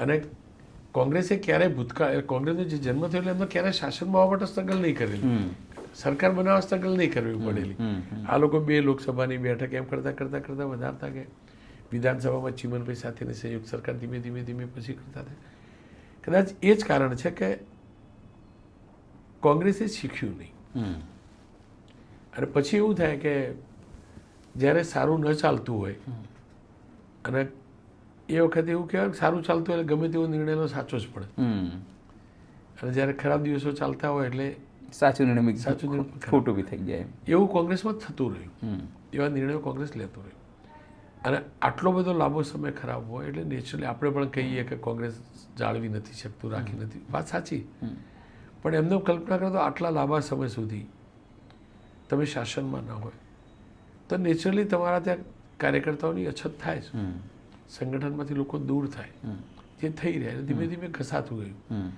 અને એ હદ સુધી ઘસાતું ગયું કે કોઈ ક્રાંતિ ના આવે ત્યાં સુધી શાસનમાં ના આવી શકે જે ક્રાંતિ આપણે 2017માં દેખાતી બિલકુલ દેખાતી જોઈએ આપણે એવું બી નતું કે ના આવી શકે આવ્યું કે નજીક એકદમ નજીક પણ 79 થોડીક એફર્ટ ઓછી પડી છે થોડું પ્લાનિંગ ઓછું પડ્યું છે થોડું મની પાવર ઓછો પડ્યો છે થોડી સંગઠનની શક્તિ ઓછી પડી હશે એ થોડું ભેગા કરતા એ 77 અને 92 વચ્ચેનો જે ડિફરન્સ હતો એ થોડું જે ભેગું થયું તે એ ન હોત તો એ વખતે પણ તો આવી શક્યું હોત તો એવું નથી ન થઈ શકે પણ બેઝિકલી કોંગ્રેસ ઘસાતી ગઈ થર્ડ પાર્ટીનો સિન્સિયર પ્રયાસ કોઈ ન થયો ચીમનભાઈએ કર્યો પણ ચીમનભાઈ પછી રહ્યા નહીં બાપુ આવ્યા બાપુને એ વખતે વિદ્રોહી ગણાય બિલકુલ હાલ કોઈ નથી ગણાતું જાય તો બાપુ વિદ્રોહી ગણાય બાપુની જોડેના જેટલા વિદ્રોહી ગણાય એટલે બાપુને કોઈ સ્વીકારે નહીં બાપુએ પોતાનું સંગઠન બનાવ્યું શક્તિદળ પણ એ પણ ડિઝોલ્વ કરી દીધું સપોઝ એ યથાવત રાખ્યું હોત અને આગળ વધતા હોત તો કદાચ એ ત્રીજું પરિબળ મજબૂત પણ થઈ જતી એવું જરૂરી નથી ન થતી એટલે એ મિથ છે અને અત્યાર સુધી સાચું પડેલું એટલે આપણને એ મગજમાં ગ્રંથિ કે ત્રીજું પરિબળ ન ચાલે જો એવું જ હોત તો બંગાળમાંથી કોમ્યુનિસ્ટ પાર્ટીની સફળ ના થાત એકદમ ગયા એટલે એવું નથી હોતું પણ એ હકીકત છે કે બીજેપીના મૂળ દિવસે વધુ ઊંડા થતા છે આ રિયાલિટી આમ આદમી પાર્ટી છે ગુજરાતમાં એનું શું ભવિષ્ય દેખાય છે તમને આપણે ગ્રહો તો જોતા નથી એની હું તમને એક વરિષ્ઠ પત્રકાર પોલિટિકલ લુક તરીકે એટલે આપણને જે સમજ છે એ પ્રમાણે ગુજરાતની પાર્ટી એ નથી દિલ્હીથી આવેલી પાર્ટી છે બીજેપી ગુજરાતની પાર્ટી હતી ને ગુજરાતમાંથી એમને પહેલી 2 સીટ પૈકીની 1 સીટ ગુજરાતથી મળી હતી કોંગ્રેસ સરદાર સાહેબ કોંગ્રેસી હતા ગુજરાતથી હતા બાપુ ગુજરાતના હતા રાઈટ એટલે કોંગ્રેસ આટલા વર્ષો સુધી રહી પણ શકી હજુ છે પણ જોડે વારસો તો છે ને છે જે વારસો આપ જોડે નથી આપનું સંગઠન હજુ એટલું બન્યું નથી અને સહજ છે કે આટલા સમયમાં બને પણ નહીં એટલે હાલ સીધી રીતે તમને ન દેખાયા સેકન્ડ થિંગ આપ ગુજરાત ઓપરેટ નથી આપ કેજરીવાલ ઓપરેટ છે દિલ્હીથી એટલે આપણું જે પણ ફ્યુચર હશે કેજરીવાલના ફ્યુચર સાથે જોડાયેલું હશે કેજરીવાલ જો વધુ સ્ટ્રોંગ થાય તો નેચરલી ગુજરાતમાં વધુ સ્ટ્રોંગ કરી શકે તમને જે અગાઉ ગાંધીનગરની તમે પેટા ચૂંટણી જોયું હોય માફ કરજો, ગાંધીનગર કોર્પોરેશનની ચૂંટણી જોયું હોય, 20% પહેલી જ ચૂંટણીમાં 20% મત લઈ ગયેલા, કોંગ્રેસને 22% મળેલા, બરાબર. અને એટલે જ 41 બેઠક સુધી બીજેપી પહોંચેલું. કેમ? તો કેજરીવાલ એ દિવસો અતિશય મજબૂત હતા. બિલકુલ બિલકુલ. દિલ્હીમાં મોકલી શકતા હતા. પોલિટિકલી મજબૂત હોવાનો મતલબ માત્ર સિદ્ધાંતથી મજબૂત હોવું નથી હોતું, પાવરથી પણ મજબૂત હોવું જરૂરી છે. એટલે હાલ જે સ્થિતિ છે એના પરિપ્રેક્ષમાં કહેવું કે એનું ભવિષ્ય કેવું હશે એ બહુ અઘરું. પણ હા, કેજરીવાલનું ભવિષ્ય જો સ્ટ્રોંગ હશે, સારું હશે, તો નેચરલી ગુજરાતમાં આપનું ભવિષ્ય સારું હશે. કેજરીવાલ એમની ટીમ ડાઉન જશે તો નેચરલી આ સંગઠન બધું ડાઉન જાય. પહેલું ડાઉન આ જાય, કારણ કે તો એમની ડાળી છે ને, મૂળ થડ એ લોકો છે. જો એ મૂળના થડ હલી જાય તો ડાળી ગમે એટલી મોટી થઈ હોય, વળવાય નથી કે જાતે પછી વળવામાંથી બીજું વૃક્ષ બને. એટલે આનું ગુજરાત આપનું ભવિષ્ય અરવિંદ કેજરીવાલ સાથે જોડાયેલું. SIRને લઈને બહુ સવાલો ઊભા થયા. પહેલી વખત એવું થયું કે ઇલેક્શન કમિશન સામે બી સવાલ ઊભા થયા, રાહુલ ગાંધીથી લઈને તમામ વસ્તુઓ. આ ખાલી આરોપો છે કે એમાં તથ્ય દેખાય છે? જો રાહુલ ગાંધીએ સવાલ ઊભા કર્યા ન કર્યા, રાહુલ ગાંધીનો વિષય હોઈ શકે. પણ એક જર્નાલિસ્ટ તરીકે એ પ્રક્રિયા આપણને પસંદ ના આવી, મને જરાય યોગ્ય ન લાગી. આપણે જાજુ સમજતા નથી, કારણ કે પ્રક્રિયાનો ભાગ નથી, એનું રિપોર્ટિંગ કરેલું છે. પણ ક્યારેક ગુજરાતના મુખ્ય ચૂંટણી અધિકારી ક્યારેય ટેલિવિઝન ઉપર આવ્યા ને પછી આટલા આરોપ લાગ્યા હતા, કેમ ના આવ્યા? લાવો ને ભાઈ, કેવું જોઈએ ને. સપોઝ કોંગ્રેસે કહ્યું કે 21 લાખમાંથી આટલા કાઢી લીધા, આટલા કરે, તો અમને સ્પષ્ટતા કરવી જોઈએ ને. એ ક્યારે સ્પષ્ટતા નથી. એટલે પારદર્શિતા કદાચ હતી, એવું માની પણ લઈએ તો એ પારદર્શિતા લોકો સામે ન લાવે, જો હતી તો પણ. અને એ હકીકત છે કે દુનિયાભરની ખોટી વાદારજી થાય, વાદારજી કરનારા સામે તમે કોઈ કાર્યવાહી ન કરો તો તમારું ઇન્ટેન્શન સારું નથી. એટલે ગમે ઇલેક્શન કમિશન કે જેને પણ બેનિફિશિયર થતું હોય, તમારું ઇન્ટેન્શન સ્પષ્ટ નથી. ખોટી અરજીઓ થાય, પેલો માણસ અરજી હવામાં તો જતી નથી ને, સીધી એમનો તમારા ટેબલ ઉપર આવી જાય. તમારે ત્યાં આપવા આવ્યો છે, 100 અરજી કરે, 200 અરજી કરે, રોનક પટેલ મતદાર નથી, આ નથી, તે નથી, પેલો નથી, પેલા પદ્મશ્રી નથી, પેલા ભાઈ નથી, અને પછી તમે એની સામે કોઈ એક્ટ નથી કરતા. આવું તો થોડું હોતું હોય છે. અને એ નિયમમાં હતું કે નહીં મને ખબર નથી કે એક્ટ કરવું, પણ એ નિયમ ન હોય તો એ નિયમ તમે લાવતા નથી. કેમ નથી લાવતા ભાઈ? હું મતદાર છું કે નથી મારું ઇલેક્શન કમિશન નક્કી કરશે, હું નક્કી કરીશ. ત્રાહિત વ્યક્તિ ખોટી અરજી કરશે અને ઋણક ટેન્શન રાખવાનું, લિંક જોવાની મારું નામ છે કે નહીં, પ્રક્રિયા ખોટી. એટલે સરનો વિરોધ રાહુલ ગાંધીએ, મમતા બેનર્જીએ જે પોલિટિકલ પરિપ્રેક્ષમાં કર્યો એમનો વિષય છે. ફેક્ટ્સ એમની પાસે જે પણ હોય, પણ એ હકીકત છે કે એ જે પ્રક્રિયા હતી એમાં પારદર્શિતા ન દેખાઈ. અને ચૂંટણી પંચે, ચૂંટણી અધિકારી, આખી પ્રોસેસ સાથે જોડાયેલા લોકોએ એમને તમે નાની વાતો પ્રેસ નોટ મોકલો, તમે કરો ને દુનિયાભરની, બધું કરો.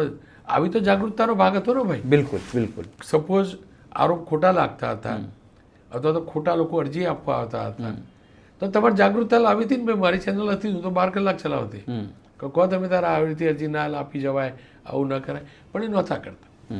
આવું ફરીથી કહી દઉં. એટલે તમારો જે પહેલો જવાબ હતો કે તમે શાસન સામે નથી બોલતા, તો આટલામાં તમે સમજી શકતા છો, મને કોઈ ફરક નથી પડતો. પેલી સંવૈધાનિક જગ્યા છે છતાં કોઈ ફરક નથી પડતો. ખોટું તો ખોટું છે. સંવૈધાનિક સંસ્થા કરે કે શાસક પક્ષ કરે કે વિપક્ષ કરે. તમારા કાર્યક્રમમાં તમે કીધું કે 1800 કાર્યક્રમો કર્યા. કોઈ એવી જગ્યાએ, કોઈ એવી દિવસ એવું આવ્યું કે તમને ભાવુક થઈ જવું પડ્યું કે ના યાર આ બહુ વધારે પડતું છે એમ? બધાને કદાચ મારી ઘરવાળી ઘણી વાર કે તું એક્ટિંગ બહુ કરે. મને કોઈ એક્ટિંગ સાચે નથી. હું તને કોઈ વાર ખોટું બોલતો એક્ટિંગ કરી લેતો. એટલે ભાભી ઓળખતા હશે એવું છે? નહીં, સાચી નહીં ઓળખ. એ ઘર તરીકે ઓળખે ને, ઘર તરીકે. પણ એને સ્પષ્ટ કહું કે હું નથી રોકી શકતો, ખબર નથી કેમ. અને એકદમ પ્રમાણિકતાથી કહું તો કશું નક્કી કરીને નથી જતો. હું 7, 7:15ની આસપાસ મેકઅપ લગાવી અને સ્ટુડિયોમાં જવું, એ પહેલાં કોઈ લાઈન વિચારી નથી જતો, કોઈ ભાવ સાથે નથી જતો, કશું નક્કી કરી નથી. હા, મુદ્દો નક્કી થયો, એની મિટિંગ થઈ હોય, જે વિડીયો મને યોગ્ય લાગે મેં કઢાવડાયા હોય,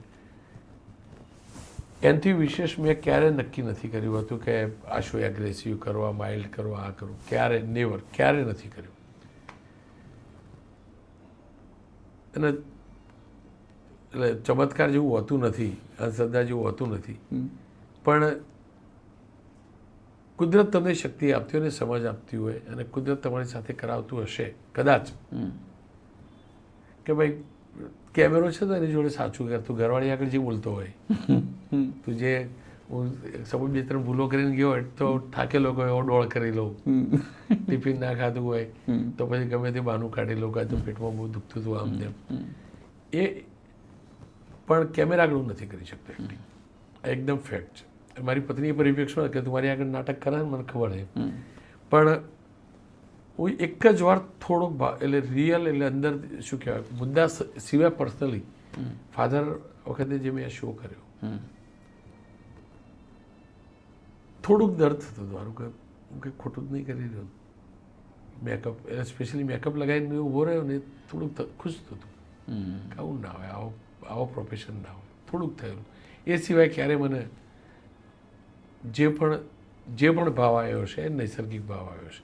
પેલો મારો અંગત ભાવ કેમેરા આગળ જો કોઈએ દેખી પણ લીધો હશે તો મારો અંગત ભાવ હશે તો માત્ર એ મારા ફાધર વખતના શો વખત. એના પછી શો મેં ક્યારે જોયો પણ નથી, ક્યારે જોયો પણ નથી કે દિવસે મેં શો કર્યો હતો. પણ એ સિવાય મારા અંગત ભાવથી કે એથી મેં શો નથી કર્યો કે અંગત રિવેન્જથી કે અંગત કોઈની લાગણીથી કે કોઈના માટેના આકર્ષણથી કે કોઈના માટેની નફરતથી મેં ક્યારે નથી કર્યો. તમારી સાથે જે લોકો કામ કરે છે, ઘણા લોકો વાત થાય ને તો કે યાર રોનકભાઈ જોડે કામ બોગસ કરવું માણસ એવું કહેતા. ના બહુ અઘરું છે. અઘરું બોગસ માણસ કહેતા હશે. ના અઘરું છે કે છે એ કહે છે કે યાર બહુ અઘરું છે એમની જોડે કામ કરવું. એ સાચા એ સાચા લોકો.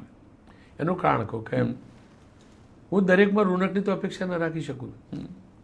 હું બધું દોડતો હોય એટલે મને અપેક્ષા રાખે કે આ પણ દોડે હું કરું છું, આ હકીકત છે.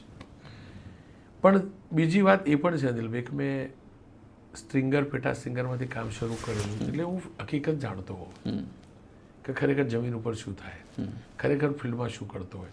હવે રિપોર્ટર હોય, રિપોર્ટર મને કહે કે અત્યારે આવું થયું, પણ મને ખબર પડી જાય ભાઈ, એ બેઠા બેઠા ખબર પડી જાય. એની સ્ટોરી આઈડિયા આવે ને એના ઉપરથી આઈડિયા આવી જાય કે કાલ રજા લેવાના મૂડમાં છે એટલે આવો સ્ટોરી આઈડિયા આપ્યો કે રિજેક્ટ થાય.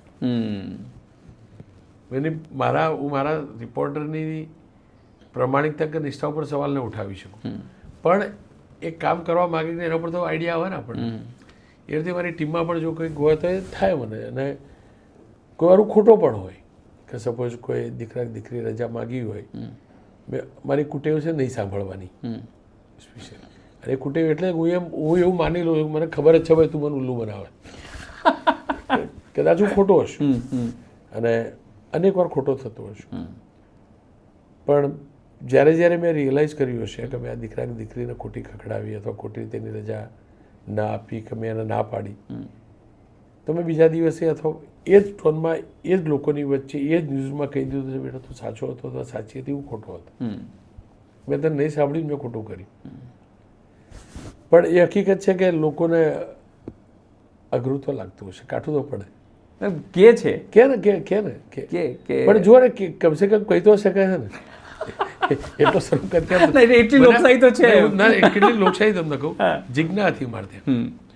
જિજ્ઞા મારી એન્કરની મિટિંગમાં કહેલું કે તમે સરમુખ હત્યાર કાં શું બોલી. પછી મેં કીધું કે હું સરમુખ હત્યાર એટલે નથી કે તું બિંદાસ આટલું કહી શકે છે. દેટ મીન્સ હું એ નથી, પણ મારી રિસ્પોન્સિબિલિટી. તમે કેપ્ટન છો, તમે કેપ્ટન છો એટલે તમારી એ જવાબદારી. હું તો પોલીસ તરીકે એન્કર તરીકે સફળ હોઈ શકું, પણ કેપ્ટન તરીકે ત્યારે સફળ હોઈ શકું કે મારા દરેક બુલેટિન સારા જાય, મારો દરેક કન્ટેન્ટ સારો અસ્મિતાનો જાય. તો ક્યાંય પણ તમને લાગતું હોય કે આની જોડે અને એમાં મહેનત ઓછી કરી અથવા એમાં રિસર્ચ ઓછું કર્યું અથવા આ પ્રકારે જ બોલવું જોતું એની જગ્યાએ આ પ્રકારે સમાચાર વાંચે તો તમારે કહેવું જોઈએ. કોઈને ગમે ન ગમે, કડવું લાગે તો લાગે. અને એ સહજ છે કે આપણને એ દિવસોમાં આપણા બાપા અઘરા લાગતા, આપણા ગુરુ શિક્ષક બી અઘરા લાગતા. હું નથી કહેતો હું શિક્ષક છું કે કોઈનો વડીલ છું, પણ શિક્ષકની જવાબદારીથી દિશા બતાવવાની. તો મારી જવાબદારી મારી ટીમને સાચી દિશામાં લઈ જવાની. અને એની અંદર કોઈને લાગે તો લાગે, પછી એમાં હું જ્યાં ખોટો હશું ત્યાં હું માફી માગી લઉં મારા એકદમ જુનિયર સ્ટાફની. પણ હું જો સાચો હોઉં અને મારું ડિસિઝન સાચું હોય, મારી વાત સાચી હોય, તો મારે નિર્ણય લેવો જ પડે કે વ્યક્તિને ગમે ન ગમે એની જોડે મારે કોઈ લેવા દેવાના હોય. ઇન્ડસ્ટ્રીના લોકો શું વાતો કરશે એની જોડે મારે કોઈ લેવા દેવાના હોય. હું બધાને આ જ કહું મારા ન્યૂઝરૂમમાં, મને કોઈ ફરક નથી પડતો કે મારા નેતૃત્વ વિશે અને ટીમના નેતૃત્વ વિશે બહાર જઈને તમે અથવા છોડીને ગયેલા શું કહેશે, મને કોઈ ફરક નથી પડતો. મને માત્ર એટલાથી જ ફરક પડે મારા સ્ક્રીનને જોઈને મારો દર્શક શું કહેશે. તમે જેટલો વગવો એટલો વગવજો, તમે મને સારો કહેવા તો કહેજો, ન કહેવા તો કોઈ ફરક નહીં પડે, કોઈ ફરક નહીં પડે. એ 25 લોકો જાણશે, 50 જાણશે, 100 જાણશે, ઇન્ડસ્ટ્રીના 1000 લોકો જાણશે. 1000 લોકોના મગજમાં મારા માટે ખરાબ ગ્રંથિ બનશે, પણ જે લાખો કરોડો વ્યુઅર્સ છે એનો તો એવું ના જ લાગવું જોઈએ કે એબીપી અસ્મિતામાં આ પ્રકારે સમાચાર ખોટી રીતે ચાલ્યા અથવા આ ખોટું હતું. ખરેખર ખોટું હોય ખોટું ચાલે તો તમારે કહેવું જ પડે ભાઈ. અને એમાં કશું ના હોય, કશું ના હોય. હું પોતે બી ખોટું મારી જાતને તમારે કહેવું જ પડે ભાઈ તે આ ખોટું કર્યું, તારું જ્ઞાન નહોતું, તું અજ્ઞાન હતો તો પ્રયાસ ન કરે. એટલે લોકોને અઘરા એટલે લાગે. અઘરાને હું તો કહું ગમંડી પણ લાગે, જિદ્દી પણ લાગે, બધું લાગે અને એ પણ તો માણસ જ લાગે, કેમ ન લાગે? એ પણ વ્યક્તિ. અને કોઈ સાચું હશે અને મેં મારા ધ્યાન દ્વારા મેં અન્યાય કર્યો છે તો એને ડેફિનેટલી લાગે અને એને સાચું લાગ્યું હશે. વ્યક્તિગત સવાલ છે. રોનક પટેલ જમવામાં શું રાલે કે આ આવે જમવામાં શું ગમે? હું પહેલાં સામાન્ય કે ખાલી ના આપ જોઈએ મજા આવી જાય એમ? હું પહેલાં મીઠાઈ બહુ ખાતો, બહુ ખાતો. એટલે હું નાનો હતો ત્યારથી ગોળનો રવો હોય તો ચોરીને ગોળ ખાતો, ઊંધો કરીને એની અંદરથી ટુકડો કાઢીને ખાઈને 2 ખિસ્સામાં મૂકી દેતો. મમ્મી જોડે કહેતો એટલે મમ્મી રોટલીને ગોળ એમના બાપ વધારાનું બહાર જઈને ખાતો. એના પછીથી શહેરમાં આવ્યા, પેંડા જોયા, મીઠાઈ જોઈ. ઇવન મારા ત્યાં બી ઓફિસની અંદર હવે બંધ થઈ ગયું, પણ ઓફિસમાં કોઈની બર્થડે હોય તો ચોકલેટ લઈને આવે તો ક્લિયર હોય 4 ચોકલેટો તો જ બનાવજે, 4 કેન્ટીનમાં બીજી મૂકી રાખજે. બરાબર. કોઈના ઘરમાં સારો પ્રસંગ હોય, પેંડા લઈને આવ્યો હોય તો 4 પેંડા ભેગા કરીને હું ખાઈ લઉં. 4 પેંડા અલગ, એનાથી ઓછા હોય તો ના પાડ દઉં, કહું નહીં ખાઉં, એટલું મીઠું ખાતો. પણ તમારા જ નામથી ડૉક્ટર અનિલ નાયક મારા મિત્ર છે, એમને મને એક દિવસ કહ્યું, મારા બ્લેઝર બહુ બધા ફિટ પડવા લાગેલા, કે તો બંધ કરી દે ખાંડ ખાવાનું, મીઠું ખાવાનું, તો તારું પછી કહેજે મને. તો એ દિવસથી શુગર ખાવાનું બંધ થઈ ગયું. પણ એ હકીકત છે કે આપણે બધી દુનિયાભરની ડંફાસુ કાર્યક્રમ બી મારું ફાસ્ટફૂડ ના ખાવું જોઈએ આથી, પણ મને ચટાકાતો પણ હવે ઉંમરની સાથે એવું લાગે કે નહીં, હવે આપણે પણ સુધરવું જોઈએ, આપણી આદતો સુધારવી જોઈએ, નહીંતર હેલ્ધી ન રહી શકે. અને હેલ્ધી ન રહી શકે તો સારી રીતે કામ ન કરી શકે. એટલે મેં આદતો ખાવા પીવાની સુધારી. બાકી ખાવા પીવાની આદતો વધુ સુરતથી વગડેલી, કારણ ત્યાં તો શું ખાવાનું હતું, પણ હવે સુધારી થોડી. બાકી પહેલાં એવું હતું કે ટિફિન કોઈને આપી દઉં અને કોઈ સ્ટાફમાં બહારથી મંગાવવાનું તો એને કહું તારું મંગાવેલું હું ખાઈ લઉં. એ સમય તો એક બીજો એક સવાલ અત્યારે મનમાં થયો. કોંગ્રેસ તમને કહે કે અમારા એડવાઇઝર બની જાઓ અને અમારે રિવાઇવલ કરવું છે, શું કહો, શું કરો? આઉટ ઓફ કોન્ટેક્ટ છે, કોંગ્રેસ કહે નહીં, પણ આ તો મને એવું વિચાર આવ્યો. આપણે કોણ પોલિટિકલ એડવાઇઝર બનવાળા ભાઈ? આપણે એવી શું સમજ છે કે આપણે કોંગ્રેસને ગાઈડ કરી? અને હું મારું ક્ષેત્ર જેનાથી હું સંતુષ્ટ છું, શું કરવા એડવાઇઝર બનવા માટે છોડું? એનો મતલબ નહીં બીજું કંઈ બનવા માટે છોડું, પણ શું કરવા છોડું એટલે થોટ આવ્યો નથી. સેકન્ડ થિંગ, મારા કરતાં વધુ સમજુ સુલझેલા લોકો કોંગ્રેસમાં હશે એડવાઇઝ આપવાવાળા. ભાજપ કે એવું બી કહી દઉં તો ભાજપ કહેતો પણ હું શું કરવા આપું? હા, એ બી તમને કહું, મને કોઈ વાર ભાજપ બોલાવે કે ભાઈ અમારા મીડિયા મને બોલાવેલો, હું ગયેલો, ફોટો બી વાયરલ થયેલો, બધા ખેસવાળા તો હું ખેસ વગરનો નીચે બેઠેલો હતો, પછી મારે બોલવા જવાનું કે ભાઈ વર્કશોપ હતો એ લોકોનો, બહુ વાયરલ થયેલો વર્કશોપ હતો, મને કહેવામાં આવ્યું તો હું આવીશ કે, અને હું મારા સ્વાર્થથી ગયેલો કે એમના પ્રવક્તા આવે લાંબી વાત કરે, મારો ટાઈમ તો એમને સમજાવવા ગયેલો તમારા આટલા શબ્દોમાં જ બોલવું જોઈએ, તમે વાત આ રીતે કરો તો એનાથી આ થાય. તો રીતે અને એ ગયો દિવસે હું મને દોશીને ફોન કરીને ગયેલો કે મને આવી રીતે વર્કશોપ રાખેલું, હું જઉં, તમે પણ રાખો તો મને બોલાવજો, હું આવીશ. બરાબર છે. હું પ્રવક્તાને સમજાવી શકું ટેલિવિઝન ઉપર કેવી રીતે વાત કરી, પણ એ પોલિટિકલ એ સમજ તો મને ન હોય ને નેતા જેવી કે તમે આવી રીતે આ ગોઠવો, આ ગોઠવો, આ ગોઠવો, એટલે હું એ ન કરી શકું, હું ન જઈ શકું. ખાસ કરીને જે લોકો તમને જુએ છે ટીવીમાં, તમારો કોઈ કાર્યક્રમ થયું હોય, અચાનક પછી તમને ફોન આવ્યો એવું કે આ કાર્યક્રમ તમારું આવું હતું, તેવું હતું, અથવા તો ખૂબ સરસ રહ્યું, તમારે મારા મુદ્દાનું ઉપાડ્યું, એવું કંઈક થયું છે ક્યારે? અનેક વાર થાય. મારા સ્ટુડિયોમાં મેં બધાને ના પાડી મોબાઈલ લઈને નહીં જવાનું, પણ હું લઈને જાઉં. હું સોશિયલ મીડિયાની કોમેન્ટ્સ નથી જોતો, પણ ઘણા લોકો મને મેસેજ કરીને ઇનપુટ્સ મોકલતા હોય. એટલે સપોઝ કોઈ સવાલ પૂછ્યો અને જવાબ આપતો હોય તો હું મોબાઈલમાં જોઈ લઉં કે 3-4 મેસેજ આવેલા, એમાંથી કોઈ લોકો ગાઈડ પણ કરતા હોય. અને ઘણીવાર આપણને જ્ઞાન મળતું પણ હોય. અને અનેક લોકો ક્રિટિસાઇઝ બી કરતા હોય કે તમે આ બોલ્યા હતા ને ખોટું હતું. અચ્છા. તો પછી હું વેરીફાઈ કરું, અને ખરેખર ખોટું તો સુધારવાનો પ્રયાસ કરું તો સુધારેલું. અનેક લોકો એમ પણ કહે સાહેબ બહુ સારું કર્યું, અમે નહોતા કહી શકતા, તમે કર્યું. પછી ઘણા લોકો સુઝાવો પણ આપે કે સાહેબ અમારી આ સમસ્યા કરો ને, અમારું આચર કરો ને. ઘણાનું કહું બી ખરો કે ભાઈ તમે જાતે કેમ નથી કરતા, મીડિયા જોડે તમે કેમ અપેક્ષા રાખો, એવી નિર્મલતા કેમ?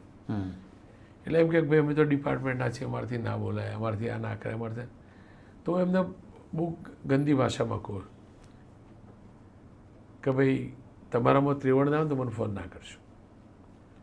તમે એમ માનતા હું તમને ખભો આપું તો વાર્તા ખોટી. તમારો હું અવાજ બનું, પણ તમારામાં એ સત્વ તો હોવું જોઈએ ને. બીજી કઈ સમસ્યા લોકોની એ થઈ બધાને કોઈ મીડિયાવાળા જ બોલે, મીડિયાવાળા જ કરે, મીડિયાવાળા જ વાત ઉઠાવે, આવું ના હોય. તમે જે વિભાગમાં છો એની મર્યાદા હશે, પણ તમે તમારા વિભાગમાં મર્યાદા મારીને અવાજ તો ઉઠાવો.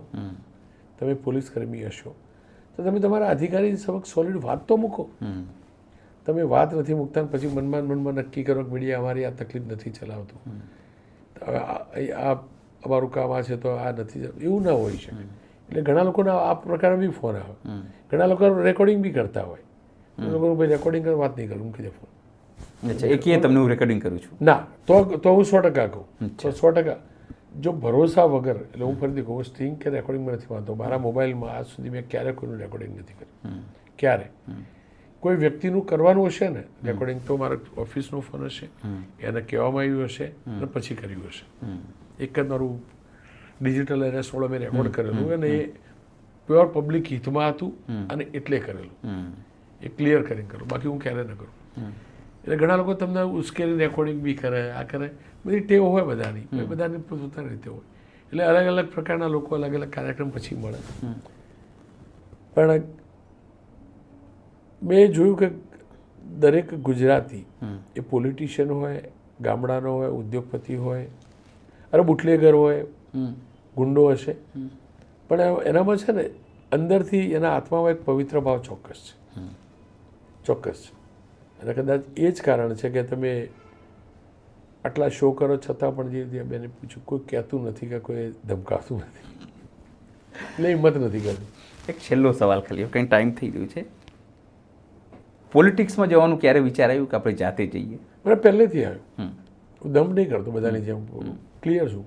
મને પહેલેથી પોલિટિક્સનો શોખ રહેલો. હું સ્કૂલની અંદર ના એટલે ધારાસભ્ય MP MLA એક્ઝેક્ટ જોબ આપી. હું સાર્વજનિક સ્કૂલમાં ધોરણ 11માં હતો અને એ વખતે લગભગ હસમુખ પટેલ, હસમુખભાઈ શાહ શિક્ષણ મંત્રી, મને યાદ નથી, વૃક્ષારોપણ કરવા આવેલા. એમની જોડે વરસાદ હતો અને છત્રી પકડી એમની જોડે હું ગયેલો. અને 26 જાન્યુઆરી 15 ઓગસ્ટ મેં એમને પૂછેલું બી ખરું, સાહેબ ધારાસભ્ય કેવી રીતે બનાય? અચ્છા, ત્યારે? હા, એ વખતે પૂછેલું. એટલે અને નેતા બનવું, ચૂંટણી લડવી ખરાબ વસ્તુ થોડી. પણ હું ફરીથી કહું છું કે નસીબ ઉપર છોડવું જોઈએ. કુદરત ઈચ્છતી હશે તો લઈ જશે એ ક્ષેત્રમાં. ના, પ્રયત્ન, કર્મ કરવાનો મોકો કુદરત આપશે તો કર્મ 100% કરવાનું. હું ફરીથી કહું, પણ હા એ હકીકત છે કે મને કુદરતે આજે મોકો આપ્યો, આટલો જે સમય આપ્યો, 20-25 વર્ષનો સમય. નેચરલી કુદરતી પણ પોલિટિક્સ માટે આપે તો પણ એટલો સમય નથી જ આપવાનો. તમારા એજના પરિપ્રેક્ષમાં, હેલ્થના પરિપ્રેક્ષમાં ગણો તો. એટલે આ સેકન્ડે ક્લિયર લાગે કે કુદરતે તમને આના માટે જ જન્મ આપેલો, પત્રકારિતા માટે જ. તમે કરી શકો છો. કુદરત ઈચ્છશે લઈ જશે એક ક્ષેત્રમાં. હું ફરીથી કહું, એક ક્ષેત્રમાં લઈ જશે. હું જરાય દમ નથી કરતો, તો હું જઈશ. કયા પક્ષમાંથી? કોઈ પણ કુદરત કહેશે, કોઈ પક્ષ, કોઈ એટલે 0.01% એવું નહીં કે બીજેપીમાં જવું, કોંગ્રેસમાં જવું, આપમાં જવું. જરાય નહીં. હું જરાય નથી કહેતો કે પક્ષ ખરાબ છે, પક્ષની નીતિ ખરાબ છે, પક્ષના લોકો ખરાબ છે. મારે રાજનીતિ કરવી છે, ગુજરાત મારી જોડે રાજનીતિ કરાવશે તો હું પવિત્ર ભાવે રાજનીતિ કરીશ, કોઈ પણ પક્ષમાં હોય. પક્ષની પોલિસી જે પણ હોય, પણ હું પક્ષમાં હશું રોનક તરીકે એ પક્કું. ખૂબ આભાર સાહેબ, ધન્યવાદ. આખું નિખાલસતાથી વાત કરીએ. ગુજરાતવાળા રોનક તરીકે ગુજરાતવાળા રોનક તરીકે છે. તો આ હતા રોનક પટેલ. તમે નિખાલસતાથી સાંભળ્યું. એમણે કોઈ વસ્તુ સંતાડી નથી. પોતાના જીવન વિશે, પોતાના બાળપણ વિશે, પરિવાર વિશે, પત્ની વિશે અને અત્યારની જે પત્રકારિતા થઈ એના વિશે, સીએમ અને પીએમ વિશે પણ તેમણે કોઈ વાત નહીં સંતાડી. અને આગામી દિવસોમાં જો પોલિટિક્સમાં જવાની વાત હતી તેમણે પણ એ વાત નિખાલસતાથી સ્વીકારી છે. આ પોડકાસ્ટ માટે આટલું જ. નમસ્કાર.